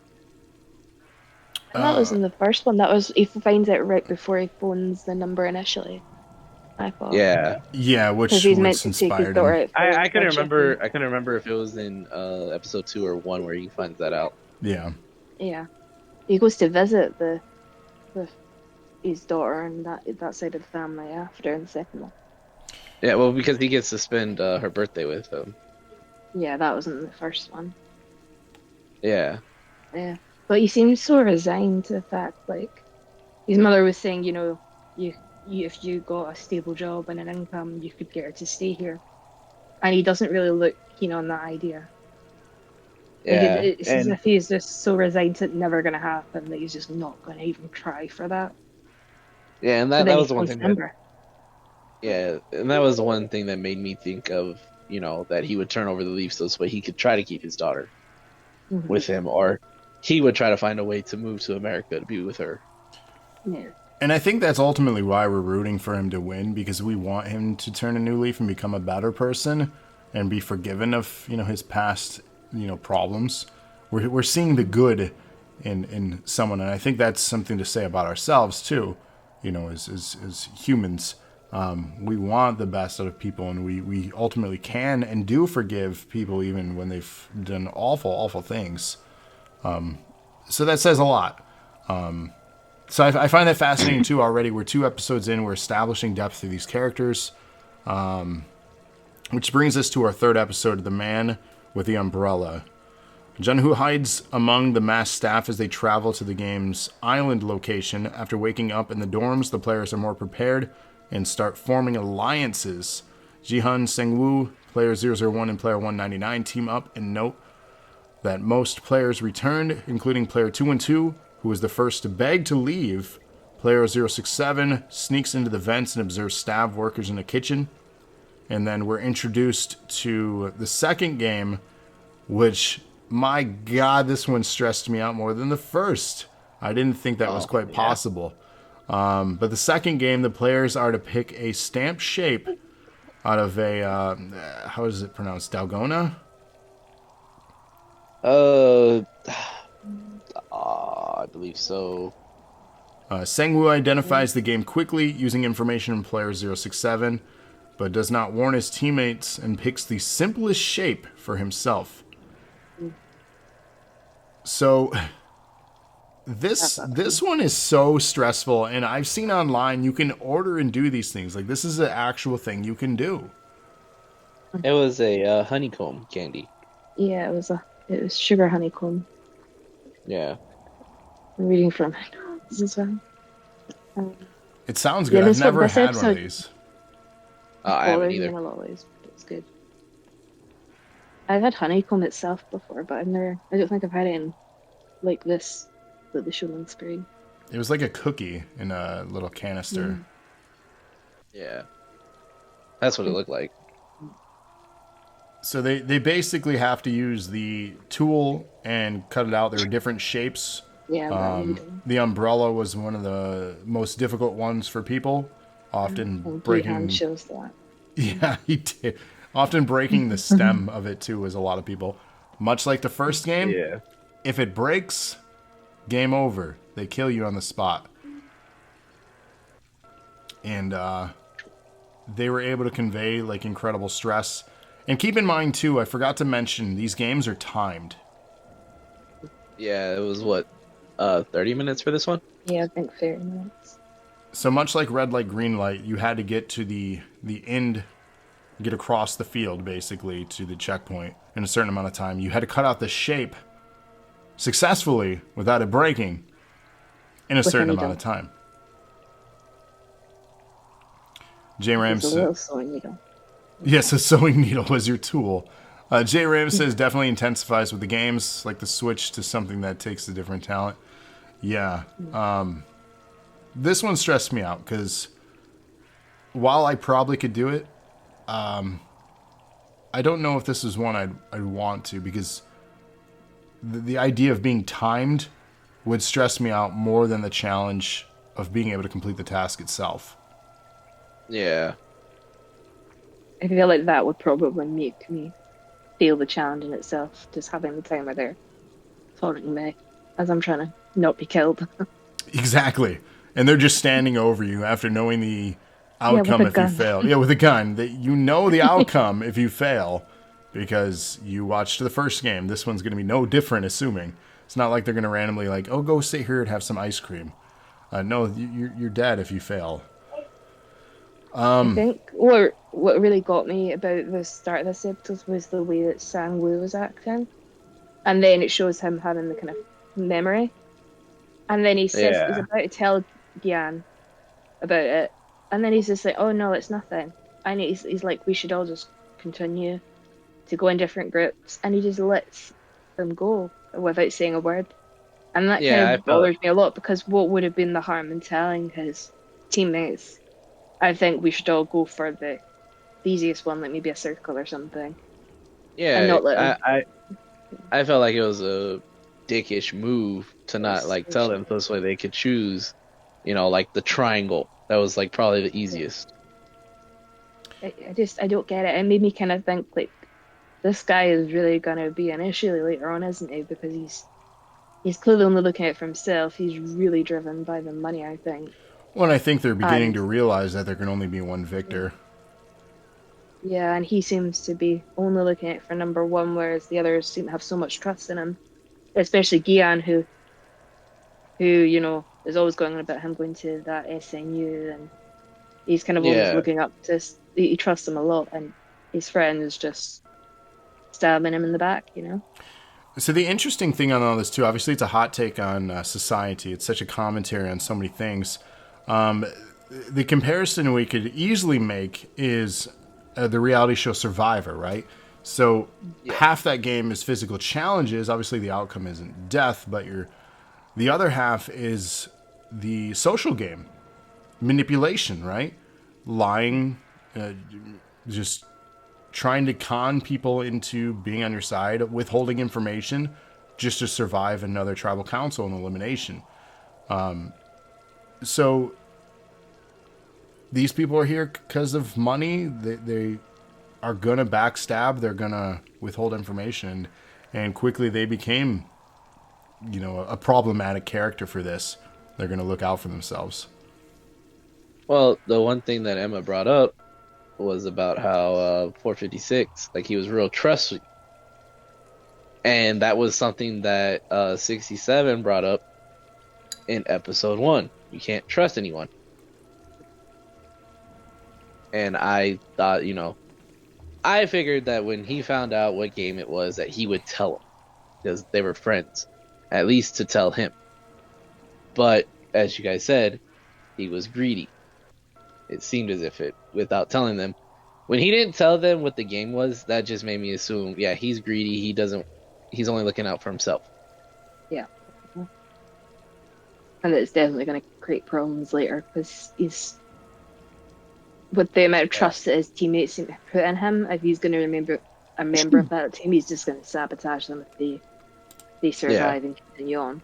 And I mean, we do see, spoiler, that stuff play a factor in later games when we get to them. J. Ram says, I would never be able to do this challenge. Cutting shapes out with scissors, I'm terrible at. A needle in that shape, they're done. Andrew Alana has rheumatoid arthritis, with her shakes, she would probably die on this one. She wouldn't be able to cut it out. Batman says, I'm definitely going to give this a watch. Sounds like my type of thing. So we've inspired Batman to check this out now. I did find it funny how after everyone, like, people were starting to finish and everything, that 456, he sits there and he holds it up to the sun, and then he starts seeing through it, and he goes, "Oh, I'll start licking it." Yeah, because his sweat's going on to it and dripping, and Yeah, that he was starts so seeing good. the sweat. Yeah, I thought that was hilarious. I'm all like, he's just over here licking it. Yeah, I've got to wonder what the other teammates are thinking. They're like, is he just enjoying his snack at this point? He's like, I'm gonna enjoy myself before I die. Like, Yeah, And they were all starting to stare at him too during that. They're like, "What is he doing? He's just going to town on this thing, just licking it." And they were successful, and a few other people started trying to do this. So despite having the umbrella, they were able to complete the challenge by licking it to melt the honeycomb. because the outline would go faster. and then you had our favorite, contestant, 219, had a lighter. Yeah, she brought cigarettes in with her. I loved that. This to start the episode. Yeah, the way that she brought him in was pretty funny too. Yeah. She needed that smoke. Yeah, she was desperate for it. Hey. I Yeah. was quite shocked at who she dropped the lighter for, though. Yeah, But I that was suppose shocking. it was a tactical move rather than a she actually liked him move. Exactly, and, Yeah. and that's the game of Survivor. I said that it relates to this kind of stuff. What's going to get me farther It in does. this game? And they start doing things like that, And- aligning themselves a certain way. And she tried to choose a strong ally. Mm-hmm. And a lot of people do. Again, relating to Survivor, a lot of people align with this more physical specimen. When the long run of the games, a lot of times has to deal with the intellectual and then the intelligence games, not so much the physical aspects. It's all of the above, right? But Yeah. these people also don't know what games are ahead, so it's risky aligning yourself with a certain type of person. So yes, they were able to complete the game. Obviously, not all made it. One of the players takes a high-ranked staff member hostage before killing himself. The staff member is also killed, and then Jun-Hoo takes the new mask. And that's how we Yeah, close. because he was told to stay behind after because he got confused of what his task was. Yep. That's So which it's quite brings smart he of him us... wasn't- taking the mask though. And he wasn't following the rules, talking when we're not supposed to. Yeah, he kind of blew his own cover. Well, there was no clear instructions for him to know immediately what his jobs were to be and how to do them or where to find that out. Yeah, because everyone else already knew what they're supposed to do, like the original people that were supposed to be there. Yep. So Yeah. we're starting to see cracks There's no chance. in the actual organization itself. We're getting a glimpse as to what this thing is and who these people are running it. Stick to the team is episode 4 here.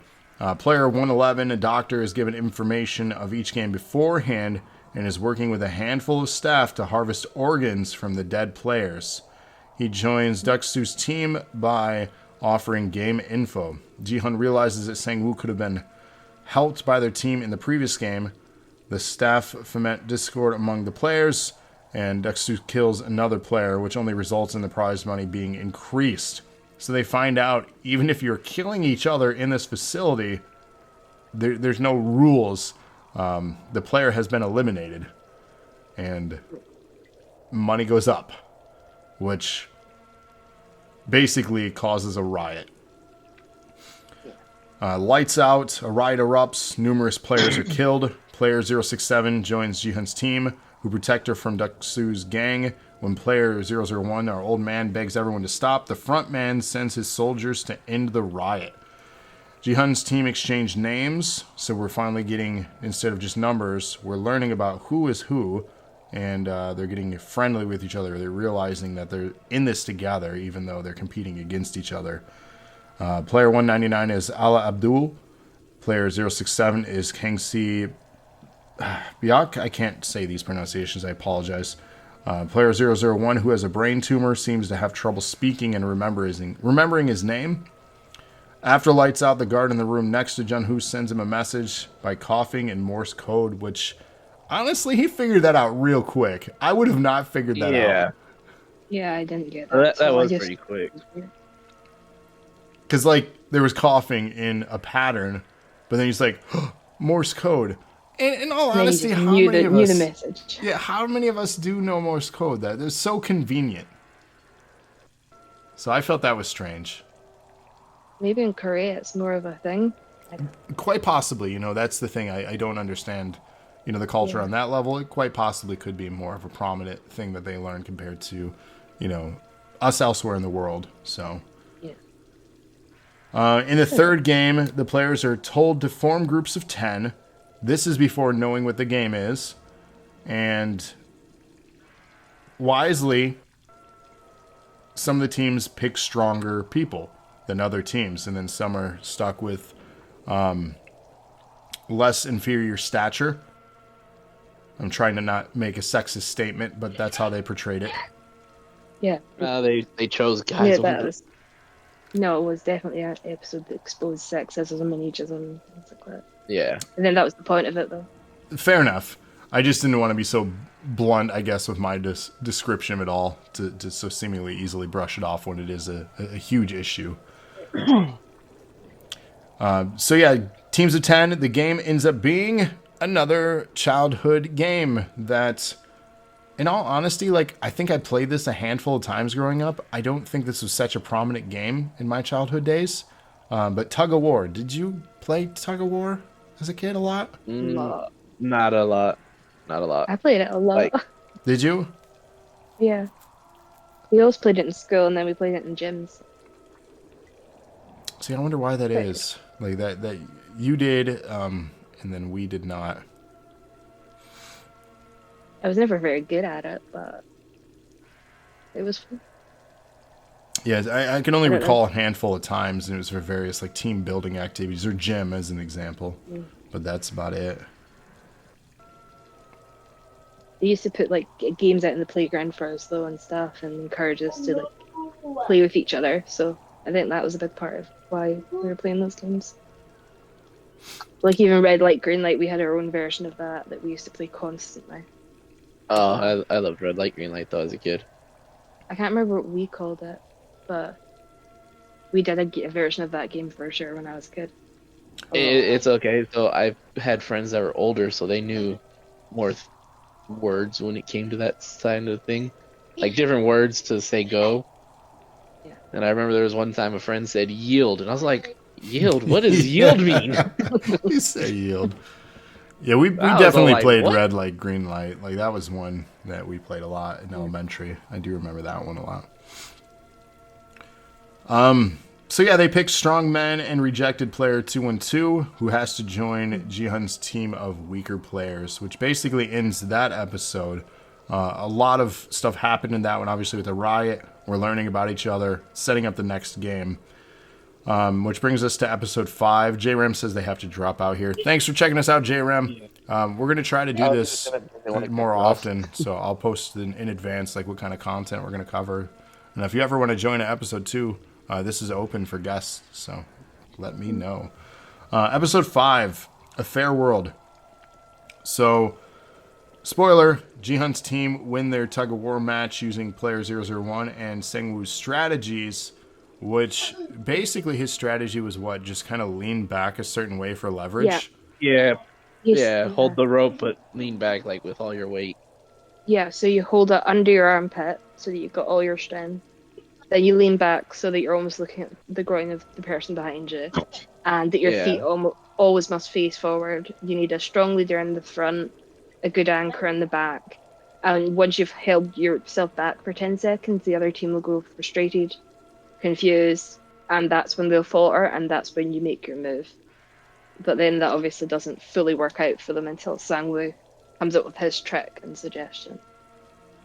Yeah, which everyone thought he was crazy for, but it was to just let him pull forward. And when he suggested that, I'm like, wait, you guys are gonna He fall. wants to run forward, yeah. And I mean, It's like, Gihan hey- nearly does fall over the edge, like he's dangling. Yeah. But it does work, I and was they all just say follow their asses with their it was team. such an effective strategy, and it was cool seeing that play out. And like when you think about it, that's not a bad approach, because if you're not making any progress in a game like Tug of War, you're going to get frustrated after so much time and like reevaluate and then make an audible of your strategy. But if the other team is continuing their approach and expecting you to do that, they've already won the mind game, and then they'll win the physical game because of it. Yeah, and because the other team was more physical to where they actually had more men, it was easier for them to recover from the original strategy Yes. Yeah, I think from that. player ones. But I did find it interesting. Like the old man, obviously, if they didn't have him on its team, I don't think they would have initially fought the initial strategy, which kept him alive in the beginning. But I don't No. think the game would have been over way more faster if he hadn't been there. So having someone that much like as old as he was, probably the oldest in the whole thing, I think, there, he knew more and he helped so much in the game. I'm not too sure how much the women were helpful. I mean, Han Min Yo, the one the lady that I kind of found a bit weird. She's not on board with the strategies. No. But No. the old man proved himself insanely valuable in that episode, I think. Oh, Oh incredible! yeah. You at this, it was this episode where you wanted to see him be successful in this thing, almost rooting for him to go on to the finish. Oh, for sure. So I don't know if it was just because it's an elderly gentleman that you have empathy and compassion or care, but he's just a valuable asset to everything, and like you said, he proved himself in this one. So they won based on the strategies, but most of them are unnerved at having to kill the opposing team. Expecting another riot, Jihan's team builds a barricade, which Deoksu mocks until Jihan points out that Deoksu's teammates have to turn on him sooner or later. So they're all realizing that only one can win this thing. So you can't be this whole team, camaraderie until the finish. Somebody's going to turn. And that's the mental game that's being played now. That night, Jihan's teammates take turns on watch, obviously due concern of the attacks. But Deoksu's team does not attack. Junhoo learns about the conspiracy with player 111 for the black market organ harvesting, but the conspiracy ends when the frontman catches them. Frontman executes the remaining members of the conspiracy, including player 111, and has a facility-wide manhunt for Junhoo. Junhoo breaks into the frontman's office and learns that the game has been running for over 30 years, which you had mentioned earlier, and that his brother was the winner in 2015.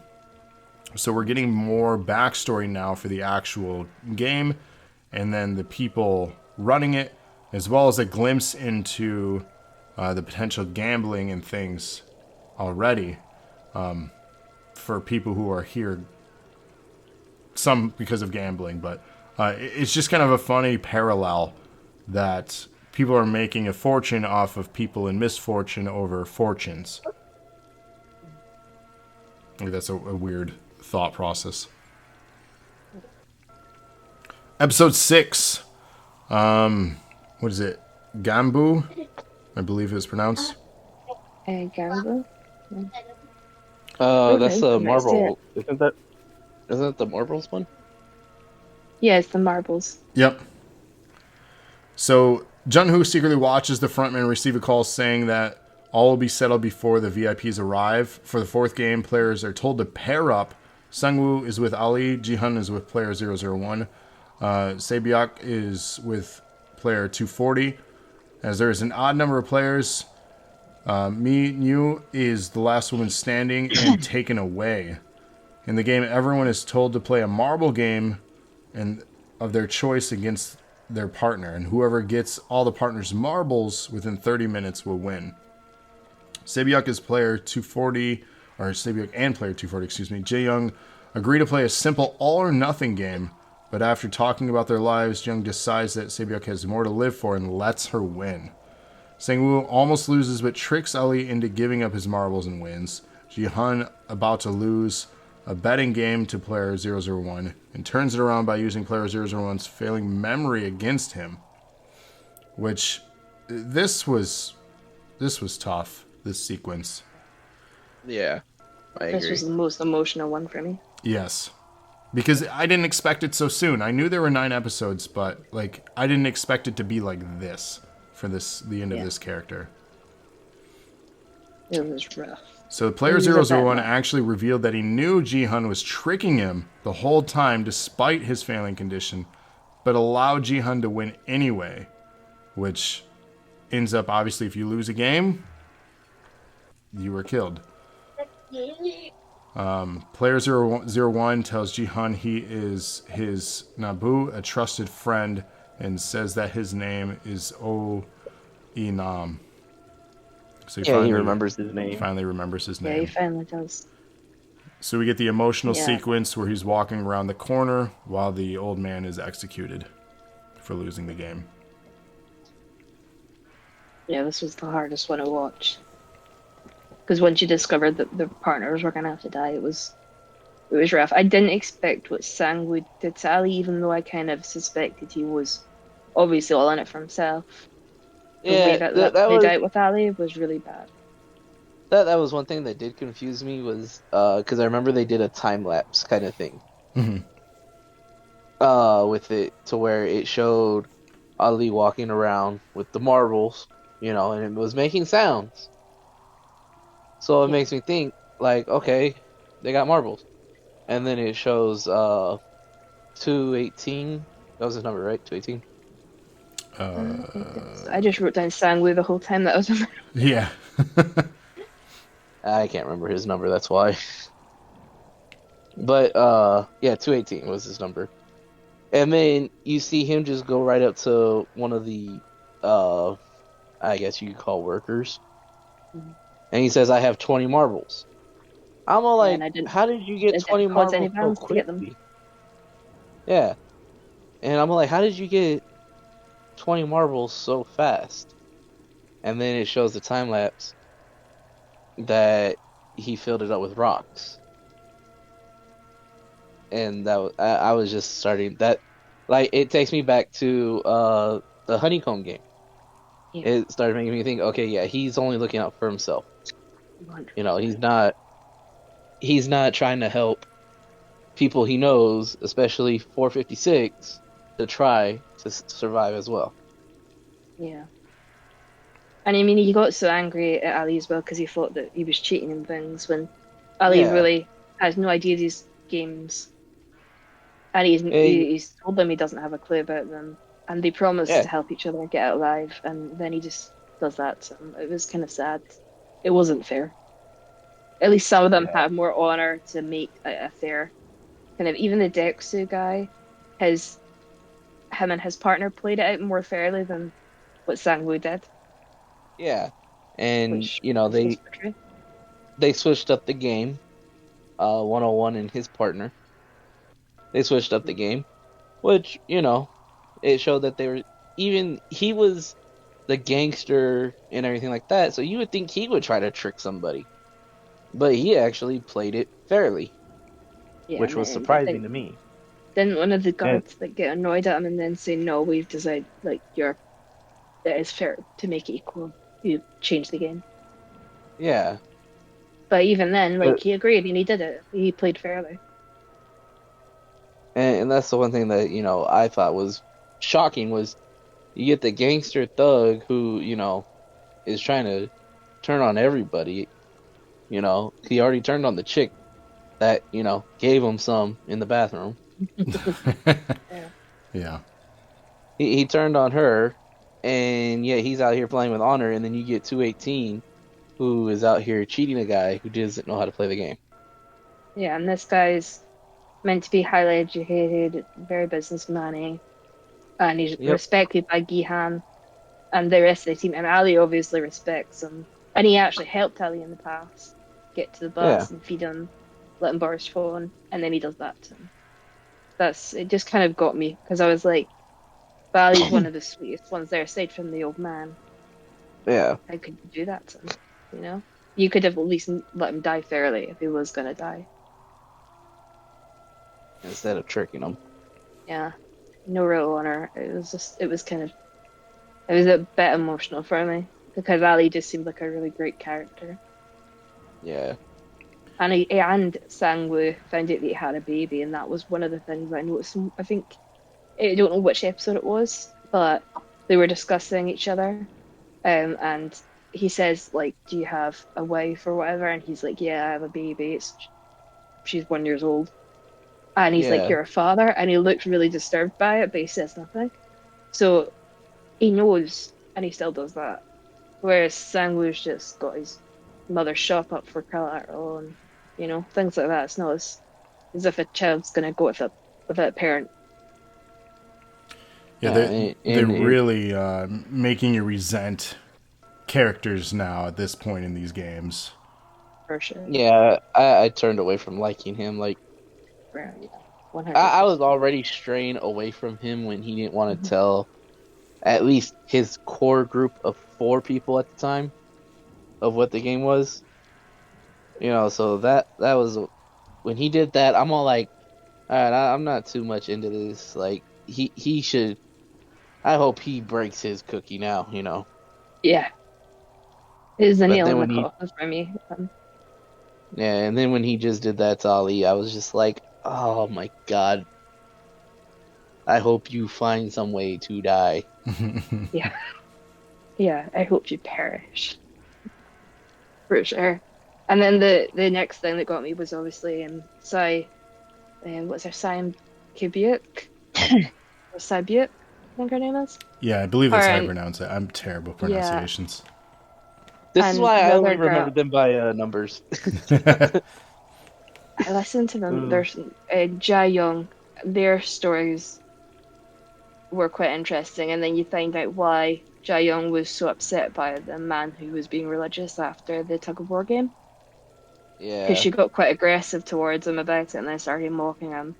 But then you find out what happened with her family and her dad, and then it all kind of starts to make more sense.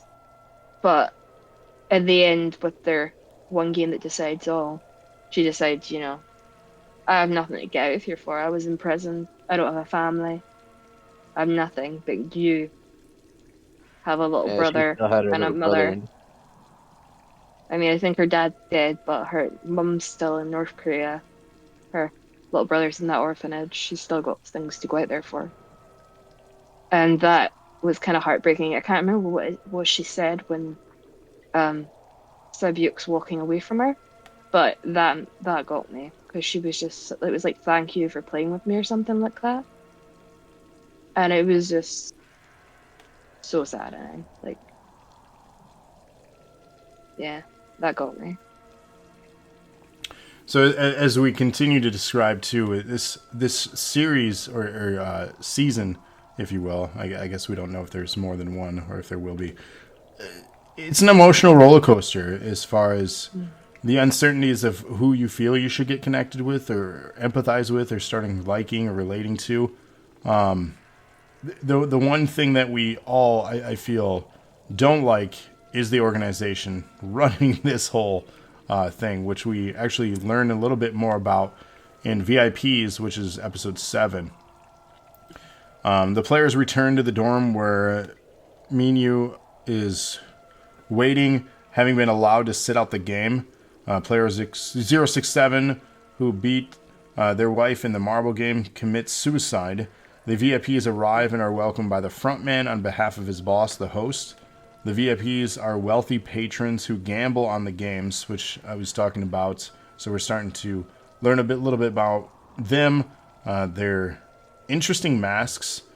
Mhm. I thought that was kind of a cool like design. Jun Ho, who is posing as one of the masked servants, is sexually propositioned by one of the VIPs. This was very uncomfortable. Yeah. yeah, In a private room, Jun Ho interrogates the VIP for info and escapes the island with a scuba kit. In the 5th game, the players are then in predetermined order, have 16 minutes to cross a bridge made up of panels of either tempered glass or normal glass, which can't support their weight. This made me think of like Saw, like the Saw films. Mm. yeah. I never got into those, to be honest. Those movies. Oh, I I It's don't enjoyed know kind of it. why disgusting, that though. I couldn't remember what it really reminded me of, but the only thing that came to my mind was when you like they said step on a crack, break your mother's back type of games where you Yeah. had to avoid the Yeah. crack. But then I couldn't think of any other game that I could compare this one to from my childhood. So there was a game that I immediately thought of that's not directly related, but I just thought of a bridge. There was a board game that I had as a kid called Forbidden Bridge. And you basically started off below on the board on like a raft, navigating through like alligators through this swamp. You would then climb up to the bridge top and rolling dice to proceed, by the way. And at the end of the bridge, there was like a ruby that you would have to get in your character's backpack. And the character is configured in a certain way that their arm is like out so it would hook onto something, being the bridge. Certain dice roll would have the little tiki or like forbidden bridge god. You would push his head down and the bridge would sway back and forth. And there were certain holes in it or certain like railings that were missing. But the character would get jarred around, and if you latched on and held on, your character would be safe to proceed across. But you fell down, you would have to start over. So it made me think of something like that. I don't know if that was what inspired this, but that's just what I thought of with this particular game. I've never heard it. Sounds Yeah, interesting. Forbidden Bridge. I mean, if you Google it sometime, as a kid, it was like the coolest game. I don't know how cool it actually holds up today, but I thought it was awesome. And the commercials were fantastic. So, but yeah, I mean, what did you guys think about this game? Like, it was an interesting concept, but I don't know. I didn't love this one as much as the other games. Neither did I. I don't. It seemed really graphic when they fell, and I mean the way that they chose the numbers at first as well. They didn't know the order. They didn't know what was going to happen. And Gian's obviously chose to go last, but the man who asked to go first, that was quite sad. That was a sad moment because he didn't realize that the one moment he decides to take control of his life is the one moment he's probably ending it permanently by picking a number one. Yeah. Well, the Um, one thing that oh, sorry to cut you off. no, it's fine. You go ahead. I think I was The one done. thing that I found interesting was you hear the what do they call them? Guest, the VIPs, Mm-hmm. saying that everyone normally goes for the middle. Hmm. So it makes me start thinking, okay, what kind of game are they playing? To where Yeah. it's sick, to where the middle's probably the best place to go. So that made me start thinking, okay, what kind of game could this be? Even though the front man kind of shows you the Yeah. board piece and stuff. Yeah, because at And first I then, thought it was maybe like a glass bridge that you're walking over and it's like a fear test. But then I'm like, that's yeah, stupid. Well, how would they do that? yeah, and then so you get the people that take the middle, and then it's just left with the first four and the last four. And then it gets left to 1 in 16. And then, like you said, the one guy decides to finally take control of his life and chooses to go first for something. And ultimately pays for it. Yeah, I think that was quite sad to be honest. Though I'm kind of glad Gian didn't pick number one because I'm rooting for him, obviously. Yeah, But Yeah. there's no way that was kind of unless sad for that man. luck that they would have made it through at the number one spot. Like you're at such a disadvantage to go Yeah. first. And then I forgot what number the math teacher was. Yeah, But he was something about yeah, and then he goes through and he gets like at least 4 of them it. before actually hitting the tempered. I mean, the fake glass that Yeah, breaks. So I was just like, okay, now how is everyone gonna remember this? yeah, And and then they then all, yeah, and then they start helping each other by saying, "Oh, it was this one." yeah, and then he And trusts then the old woman behind him. yeah, Which I mean, she didn't seem particularly sure, but I think he might have thought, well, she's older, she's not gonna screw me over. I don't think as a woman, yeah, and then he trusts her, and then she's like, oh, I guess it wasn't that one. Yeah. I'm like, no shit. And that ultimately, like, it always takes you back to the first episode when 67 said you can't trust anybody. Yeah. That's the one thing that always stuck in my mind when they kept playing these games was, how trustworthy are you gonna be? Hmm. And as well as that, I mean, what brought see at the start of the episode, I was gonna say before I forget. See when Minyo is alive still, what that got me really hard was because all I could think of was Gian obviously picked the old man because he was probably going to be the last one, right? Yeah, But if he left the old man alone, he'd still be alive. But instead, it's Minyo. But then it got me thinking: is that worse that she's alive and he isn't, or is it better because he had a brain tumor and was older, even if she does act unusually? Like, which life is worth more? And then that got me thinking, like, am I actually insane for thinking about this? But that got me quite a bit. Yeah, I mean, that is, I think that's the thought provoking idea behind it all. Like these choices. well, What do we value that, more? Why do we? Should we? Is that wrong? that's one thing that got me too was when they go back and she's there alive. Yeah. You know, I Because I'm was all thinking, like, like, wait, I thought they killed her. yeah, I'm like, if she might be crazy, then she obviously has some sort of an issue. If it's an act, then she's doing a fantastic job of putting the act on. But does Yeah, her life mean more than his? Then it's like the old man could have been left alone, he'd be alive. I was more attached to him. I'm not so attached to her, but whose life do I value more in that situation? And yeah, that was really weird. And I did kind of think, yeah, and I kind of wish he just left the old man there briefly. But Yeah. then I was like, I should get off this thought process. It's not a good one to be on. Yeah, exactly. So when But that's Duxu, how that game got me. yes, oh indeed, and a lot of obviously vital things happened here. We're left with only a few survivors at the end of it because of, I mean, there's so many panels across, there's so many players. Obviously, there's so many errors that can be made. When Duxu gets to the front of the line, he refuses to move. Miyu grabs him, they fall together. So again, the end of those characters. With four players yeah. left, Sangwoo pushes I was player not expecting that, by 17. the way. You said you I was liked quite that? happy with that. I Yeah. wasn't expecting it. I mean, Um, see Like, when it got to, see when she pushed the other guy in front, one behind Atsu, I wasn't expecting it to be her at first, but then when she jumped in that panel, it was like acting all tough, like, yeah, I'm not a coward, just gonna stand here and wait to die. I'm gonna jump. I kind of yeah. expected her to do something crazy, and then she did. Well, yeah. well, like I was saying, it was unexpected that she pushed the guy to try to Oh get the yeah, guy to fall off in front. So that was unexpected. But then when she's the one behind, then it's like, remember she said, "You betray me, I'm gonna kill you." So sure enough, she found her opportunity. And she took it. sure did. Man, did she I take mean, it. yeah, Yeah, she she, took her. She went down with him. Yep.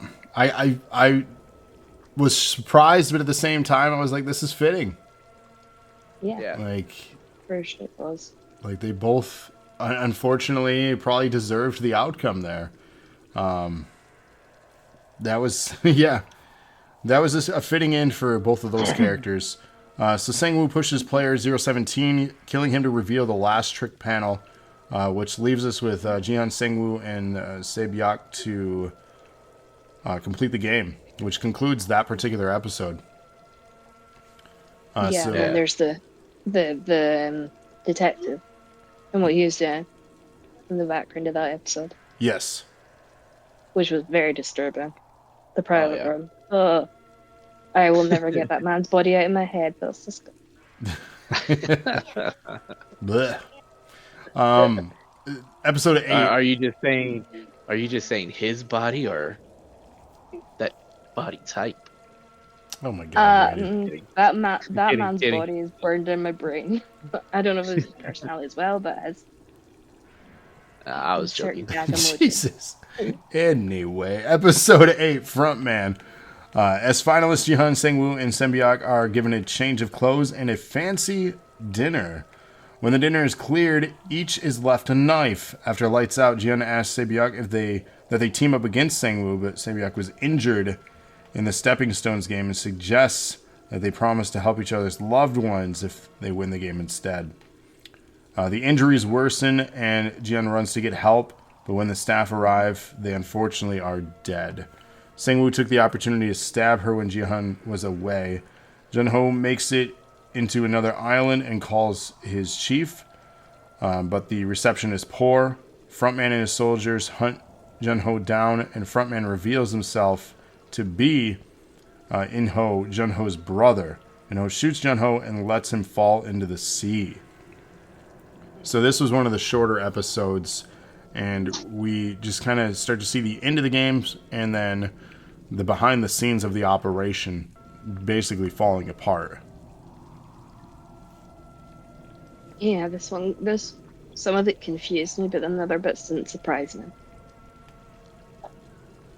And with what happened to Sae-byeok, that I wasn't too surprised that when Jin wouldn't go and run away from her to the door to get help, what Sang-woo did. Yeah. But with the detective and his brother, I still have questions about that, and I'm still confused. Yeah, I didn't expect the front man to be the brother. Like, that was something that was, like, totally off. It's your twist. There had to be a twist, I feel. Yeah. But he won in 2015, if I remember right, of the game, so that makes me question if there was a winner, why did he go back when he had all that money and become part of the game? But probably just because it was so, I was to say, trauma, impressionable thing that you can't disconnect from it.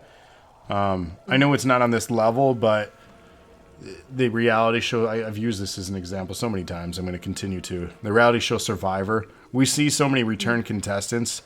So many people complain about all the stuff they have to go through and endure during that game.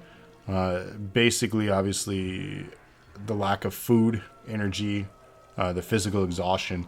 But they keep coming back, right? So, you know why. Cody King with a 500-bit donation. Hip, hip. Hooray. Hey. Thank you, Cody.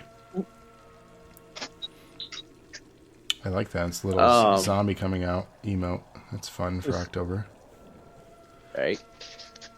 I will bring this up. I don't know if you guys noticed.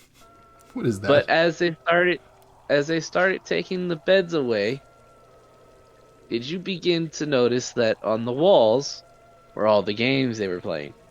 Yes. Yes. I found that really interesting. I thought it was like they were kind of taunting them, like psychologically, like you're not going to forget that this is what the games were, and then it'll remind you of everything you went through again. But I'm not sure. I'm just overreading it.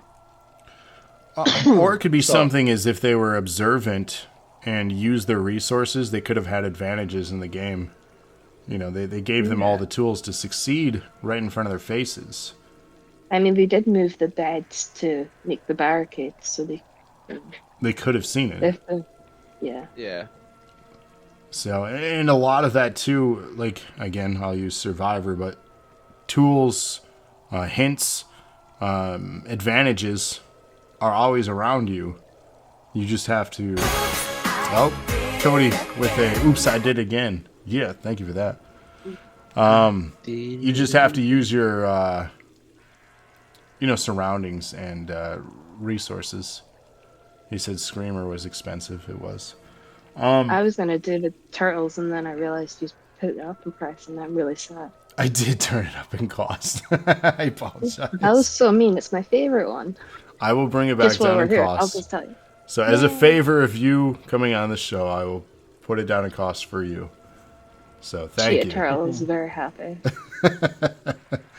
So we'll get to hear the turtles once again on the channel. Which will bring us to our concluding episode 9 here. One Lucky Day is the name of this one.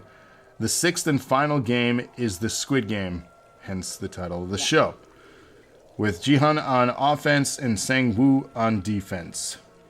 Jihan beats Sang-woo but refuses to complete the game. He invokes the third clause to end the game, but Sang-woo stabs himself and asks Ji-hun to use the prize money to help Sang-woo's mother. Ji-hun returns home to find out that his own mother had died. Like, man, this is not how I was expecting it all to end, as far as like the last game, and like it's like all this for what then? Yeah, Well, exactly. I mean, you gotta remember too that he's gone for a number of days. I mean, because they're not doing games back to back. Sure, but how You know, bad off was they're her within health? days. Well, I mean, I it kind of mean, seemed like it was. So if it was it 6 seemed, games, then yeah, I mean, maybe it 5 seemed like games. her health. It seemed like her health was bad Yeah, she when she you. walked out of hospital while she was that ill. Yeah, she was walking out very timid and everything like that, so it made it seem like it was kind of bad. Yeah, and the Sangwoo's mother said that she hadn't been to work or out of the house in days. So that must have been a very rapid decline. So, well, it definitely was a twist I wasn't expecting.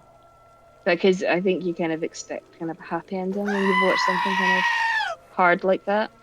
But it didn't give you that. It just hit you with more emotion. So, But you know, question. I know it was explained 2 or 3 times.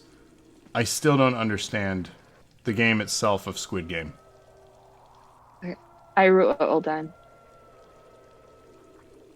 So if it said offense has to hop on 1 foot, the defense can use 2 feet and stay in the inbounds of it. And if the attacker, which I assume is the offense, cuts through the waist of the squid, they can then use both feet. The Yeah, attackers then gather at the entrance of the squid and they must tap the squid's head. If defense gets you out of the squid, then you die immediately from the game. But I still find it a little bit confusing, but I wrote it out as it was explained in the game. I It's had pages of notes on this, by the way, deciding confused. it's such an interesting like game. It's obviously not one that I've ever played, or honestly I'd ever heard of before this. So it's interesting. It's not a bad game. Of course, it resembles something that a playground game would be created, but I was just so confused, and like I didn't want to like dive too deep into it to try to understand it. I was like, if I don't get it, I yeah. just don't Yeah. get it. Well, I remember in the very first episode, he kind of explains it. Oh, they do. They do multiple times throughout the Yeah. Yeah. show, and I'm just kind of like Yeah, they explain it a few times. I don't get I it. think I think because we never actually played it as kids, it can just be a bit too confusing. And it is a lot to you've got them using offense and defense, but then suddenly attacker is brought into it, and you just get more confused. And then I feel in the final episode, it kind of they don't play it anybody like the game. In the end, they sort of differ from the game itself to actual fighting. So Right. the way they played it as kids, it turned more violent than it would when they were kids because I think they kept the knives, if I remember. Yeah. Yeah, So they did. it definitely went from very much different from when they played it as children in the first one. So Yeah, because I remember in the beginning when he was explaining it, it was the like Emma said, the offense had to hop on 1 foot, and then if you cross the middle of the squid, that person gets to use both feet.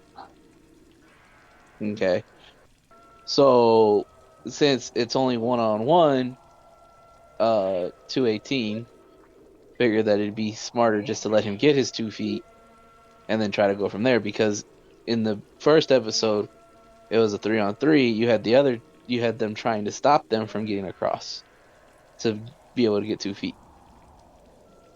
yeah, and you had And then obviously it more was players to focus on, and yeah. So and then uh, once the person got on their 2 feet, then everyone had to regroup back in their respective spots, and you had to stop the attackers from getting to the squid's head. If they got to the squid's head, then it was you had to try to push them out of the lines in order to get them eliminated. yeah, and if they tapped the head, they shouted victory. I can't remember what the Inspector Royale part of it was though. I feel like that might have been when they cut through the Wasted Squid. They got the Inspector Royale.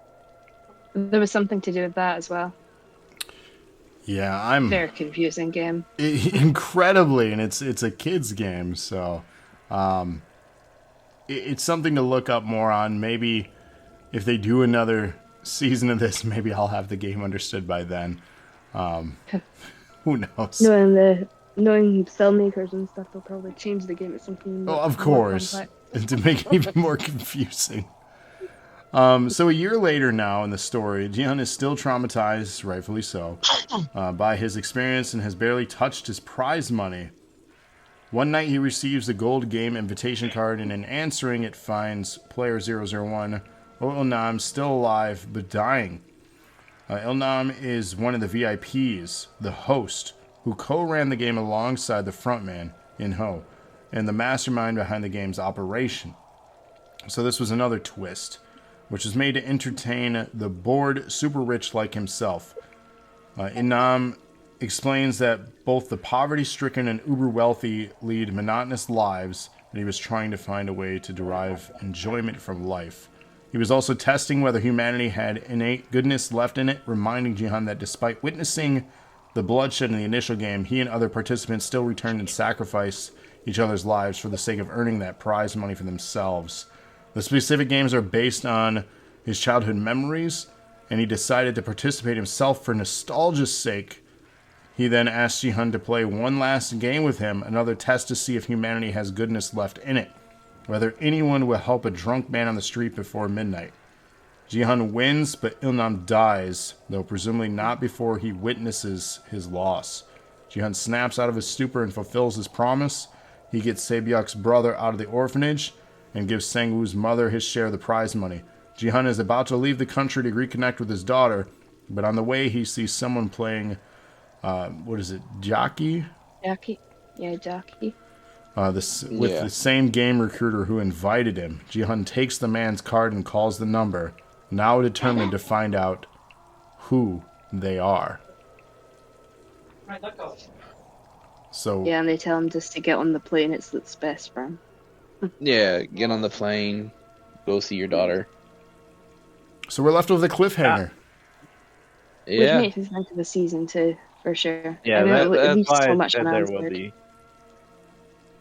It was. Well, I was surprised to find out he left it a year to help Sabyuk's little brother or do anything for even Sangwoo's mother, even after what Sangwoo did. I mean, Yeah, a year That seems is- like an had- excessive amount of time to have pass.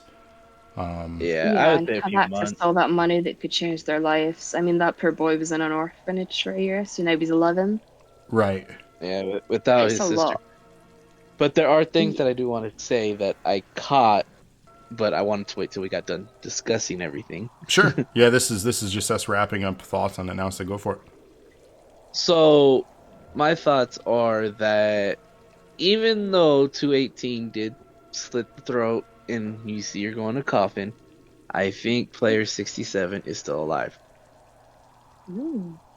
My reason for that is because every time a player died, the announcer on the intercom would say, player 67 died.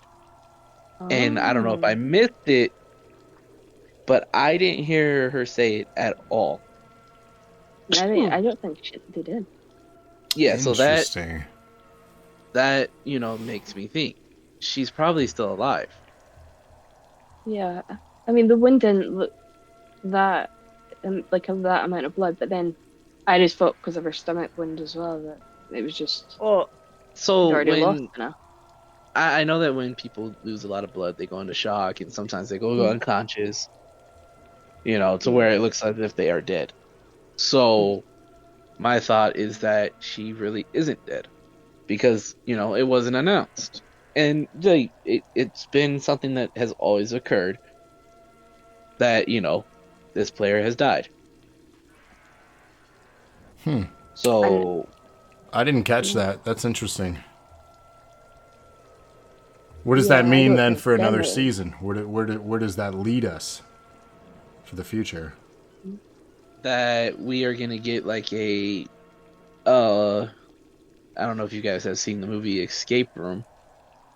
It's where the two survive, and then they try to, you know, they want to stop the people that are doing it. So Mm. now that they all think she is dead, or supposedly, she might either be taking over as the front man, or she might, go and try to sabotage the whole thing. Mm. I mean, Because that makes us think, that kind of makes us think of how the detective's brother became the front man. What was so different? mhm. Did he? Yeah, it shows that he won, but why was it that he was chosen to be the front man? Yeah. Did he go and kill the original front man, or what happened? Maybe he's gonna team up. She's gonna team up with Guy, and when he goes back, because it seems to Yeah, me like he is gonna go back, yeah, and maybe that's what the front man did himself. Couldn't handle it and went back. I And mean, somehow with got that happening roped before, into it. that's quite possible that was a And he would have foreshadowing. the money to be considered a VIP now, I suppose. He's now one of the elite. So I mean, with that, were lessons learned then completely, because we see it somewhat wrapping up into a positive turnaround for the characters, but with like, I don't know, would that make them corrupt again if they became a VIP to this? Yeah, because you want to think like they would put a stop to it, but then can they really put a stop to the games that Yeah. are meant to happen and they've happened for all these years? And obviously the in-hook guy, he is he happily went along with it. It seems he didn't really stop anything, unless he is trying to stop things, like he's saving people in the background. But he also let the black market thing happen. So I don't know. It seems a bit. I don't know what to expect, but I want another season. Yeah, I definitely want another season. There's a lot of things, even with this season, we didn't expect to happen that happened. So I hope, if anything, if they do another run of this, have it about the same pacing, have it about the same amount of episodes, don't overdo it, and I hope they keep it as interesting as they did with this. Like, you don't need to change much. It wasn't broken, so I hope they don't go too hard on it. Do you I don't, think? you know. Okay. Another theory that that because I looked into theories too. Another theory that popped up too was a reason that 456 decides not to get on the plane after making the phone call is because maybe they've rigged the plane to blow up or something to kill him. Mm. Because they had stated that in an earlier episode, someone says, "Rich or poor, in a plane crash, you are all the same." Mhm. Interesting. And I wonder So what that, happened to the other winners. That's the yeah, thing, we don't know. Could you have a super game then with all the winners of the past games? yeah. Yeah. Like in the Hunger Games, where they bring back all the winners Exactly. So when they think they're finally done killing each other. I could see that being a plausible second season. Yeah, that could work. And I mean, they're probably gonna have to. This theme was all. I think the old man that he wanted it to be the theme about childhood and having these nice memories for the games. So I don't think the games would be the same type of games. Like they might change it around a little bit Yeah, if they did another one. they definitely should, and have it obviously themed towards something else. I think that right there opens up the door for more creativity. I just hope they make it as clever and not go down the path of like Saw, for example, we said earlier, with like trap type Yeah. games. Like the only one that we said we didn't really love was the bridge one. Mhm. Well, the So bridge one was it proved its like I don't know. I mean, it was I didn't fine. like it, but at the same time, I did like it. Yeah, it was clever, but then there was that loophole where the guy who'd worked with glass could Yeah, see. so He they took figured it off. out, yeah. Then they In the used it final one, against him. they removed it, and I didn't Hmm. really like But that also disturbed me that Stanley just pushed him instead of letting the guy have his own choice. Yeah. Because they would have had enough time to cross, but it was just, tough luck. I'm choosing for you. But because the game wasn't interesting enough for the VIPs, they turned the light off. But did you notice that the front man seemed hesitant to do anything about it until anyone brought it up, though? Because he was watching. So you must have noticed, Yeah. obviously, they know what they're doing and they're And with him surviving. being a previous contestant himself, Yeah, Mhm. and he mentioned it to him, saying, "Hey, wasn't he?" And they're like, you're right. So I think he was just trying to Yeah. appease the VIPs. Yeah, because he was like, "Yeah, I'll fix that now." But he could have fixed it the moment he noticed that the guy could see from the light whether or not it was tempered or just normal glass. But Yeah. he didn't. yeah, So that kind of does make me think that there is something really going on with him. And is his brother really dead? Because it looked like a shoulder wound to yeah, me. I don't think. yeah. That was something I was going to bring up too. Is the detective really dead? Because they don't show them get a body. Hmm. They don't go back and get a body or anything. They just let him fall into the ocean. And it did look like those messages sent on his phone. I don't know. I could have missed it, but from the way my iPhone messages send and the way his looked, it looked like the messages that actually went through. At Yeah, least like first few. So These are all the it didn't. positive things, though, because all of this Yeah, can be used for a follow-up season. So, like, yeah, I love that there are questionable things because of the idea of obviously a conversation like this, but also because there's so many opportunities to utilize those things that maybe other people have missed that we're pointing out here that can go back and rewatch the first season and be like, oh, wow, that was right in front of us the whole time. And we didn't catch yeah. it. So, like, Like them not calling out that Sabiuk was dead. I didn't notice that, and I've watched it twice now. exactly. So these are really good things. Whether it's coincidence or clever writing or planning ahead for another series in case this did well. As a writer, I fully expect someone would kind of plan out something more than just a single 9 episode run of something if they have a really good plot that they're passionate about, which this person, I mean, they tried for 10 years, they wrote and directed this thing, so there's passion involved in this project. Something tells me it's well thought out. Yeah. I have some closing facts that I had looked up and found too before we end our talk on this. So in South Korea, the popularity of Squid Game led to a surge of network traffic, which caused the South Korea broadband to file a lawsuit against Netflix. They're seeking monetary damages to pay for increased broadband usage and maintenance costs associated with the program. Also, one of the phone numbers used in the show belonged to a private residence. The individual reported receiving up to 4,000 calls a day from people, several of whom desired to play a real life version of the game. Netflix stated they would edit the show to remove the number. I think the damage has been done already, though, in that regard. Yeah, I mean, the number's probably everywhere. Yeah, you're going to yeah. just want to change your This number one at goes this on. point. Yeah.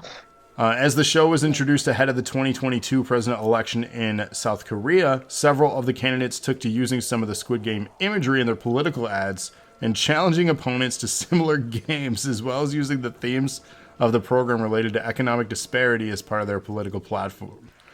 Also, shortly after the show's release, users of social media adapted some of the games featured in Squid Game as internet challenges, including the first red light, green light game and the second honeycomb cookie game. Users of the interactive environment Roblox created numerous games in the system that were based on one or more of the Squid Game challenges. Yeah, I've Vendors of seen that. Dalgona, the honeycomb candy featured in the second game, both within Korea and internationally, found significant increase in sales after the show's release, which makes me think of a fun idea for our annual Christmas episode. Cody, if you're still listening, and if anyone wants to participate in this that's willing to be on camera, we should do the honeycomb challenge. Obviously, not with the negative outcomes that they do in the show, but more so to see who can successfully do it the fastest and best. I think that would be a unique challenge for our Christmas episode, at least a segment during it this year. So, somebody make a note of that. I think that would be fun to do. Yeah, I mean, I would be intrigued to do it. I'm curious who could do it the best and the fastest. So people love challenges, and I think that would be a fun interactive one with everyone. Cody says they're in, so there we have it. Let's remember this and return to it for our Christmas episode as a segment on there. We'll come up with other fun activities, but Batman says, what's the honeycomb challenge? We'll give details and information on how to obtain such items beforehand and give everyone enough time to acquire it, and then those that want to be involved. So Batman will reach out. We'll start planning soon on that. Batman, if you want to know what it is, just you're gonna if you watch the show, you'll find out. Yes. Yeah. We don't want to spoil stuff for you. Well, I mean, we've already spoiled the whole show, but Yeah, I think. Well, I don't know how much you've been listening. sure, I but know we you're just busy at described the times. whole show. I think we did miss we missed quite a few things though. I have pages on this from notes taken rewatching it. So That's the thing there's too. nearly a Like lot. it's one of those things. I do this with all the reviews because there's so much to break down, especially even over 9 episodes. We're talking about 9 to 10 hours of content here. It's hard to discuss it in an hour and a half, which was this part of the show was an hour and a half segment. Obviously, we're 2.5 hours into this, but we rushed over a lot. There's still so much more. This could be an ongoing series of episodes breaking down these episodes. And I definitely would love to have both of you return to do another episode if they drop another series or season. I think that would be fun. Oh, sure. Return topic to return Most to this definitely. again and elaborate more on everything we had and just kind of try to remember what we said, see if we were right on it or whatever. exactly. Like, with me thinking that 67 is still alive, and Yeah. So I think that'd be What a would- fun return episode. This is a pilot of what I want to continue doing. We're going to have featured segments like this on various topics, whether it be the Halloween franchise, like right, we just talked about Halloween a little bit in our roots, a good entryway. There is a new Halloween movie coming out this month. It's going to be available in theaters. It's also going to be available on Peacock. For us in the States, I don't know if it's going to be worldwide on there, if that's a platform worldwide. Do you have Peacock? I've never heard of. Okay, so never that's, heard of it. that must not be an international thing. But for us in the States, Peacock is basically, I think it's owned by ABC? NBC, because that's the Peacock, NBC. right? Yeah, because that's their NBC. symbol. So it's their streaming platform.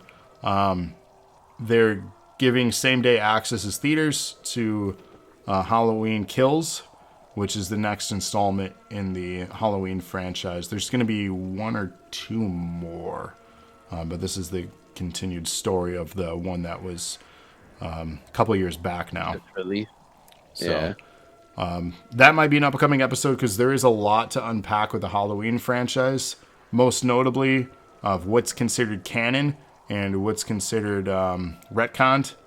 And spoiler alert, or as we say, anime world fillers. basically, and spoiler alert on that, long story short, 90% of the Halloween films are not accurate to the timeline anymore. So we'll elaborate on what is and what's not in a future episode of the GravYard Shift.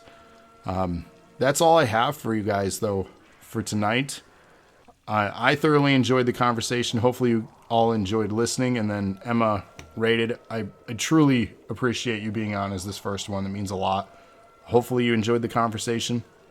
I think this was a fun topic to kick us off. Oh, it It's was. been great. Yeah. Anything that you guys want to share, shout out, or anything before we wrap up? Shout out to Yeah. Cody. What's up, Tai Tai? Hola. Well, thank you all. Honestly, it's been a pleasure talking spooky stuff. I look forward to doing these more often. I haven't figured out a day of the week that I want to do these, but I do want to do these, attempt to do them at least once a week. Maybe not as much in length as this one, but I'm not mad about that at all. I think this was a perfect length for the amount of content we cover. We talked about so many amazing things during this episode. Yeah, So we did. I was gonna say that we covered a lot of stuff. Like we covered like 3 different questions about Halloween ourselves, about like why we like it and like movies and stuff. And then we covered an entire 9 episode show. Yeah, it's a lot to break down, and as we mentioned, we could have kept going, but Oh yeah. hopefully you guys listen back to this. If you did listen to this, this is on Apple, Spotify, and Also, shout Google. out to Ty. Didn't want to leave you hanging. You know, Cody's just our main compadre. But give us a follow, give us a like, give us a share. We're on YouTube. We're on tons of social media, Twitter, Instagram. We have a Discord. Get more active in there if you want. And then again, Apple, Google, Spotify. We have tons of podcast content on there. Over 100 episodes of various things, including the Nerds of Wrestling podcast, which is our other featured podcast on the channel. And then tomorrow night, join us here. We're going to be doing Motionless in White, their album from 2019, Disguise. Myself and Justin are going to give a breakdown of that album. Did we love it? Did we hate it? I don't know. Tune in and find out. Other than that, thank you again, Emma. Thank you again, Rated. You two are amazing. And listeners, viewers, thank you so much. We will see you next time. Have a good night, everybody. Have a good night. Night.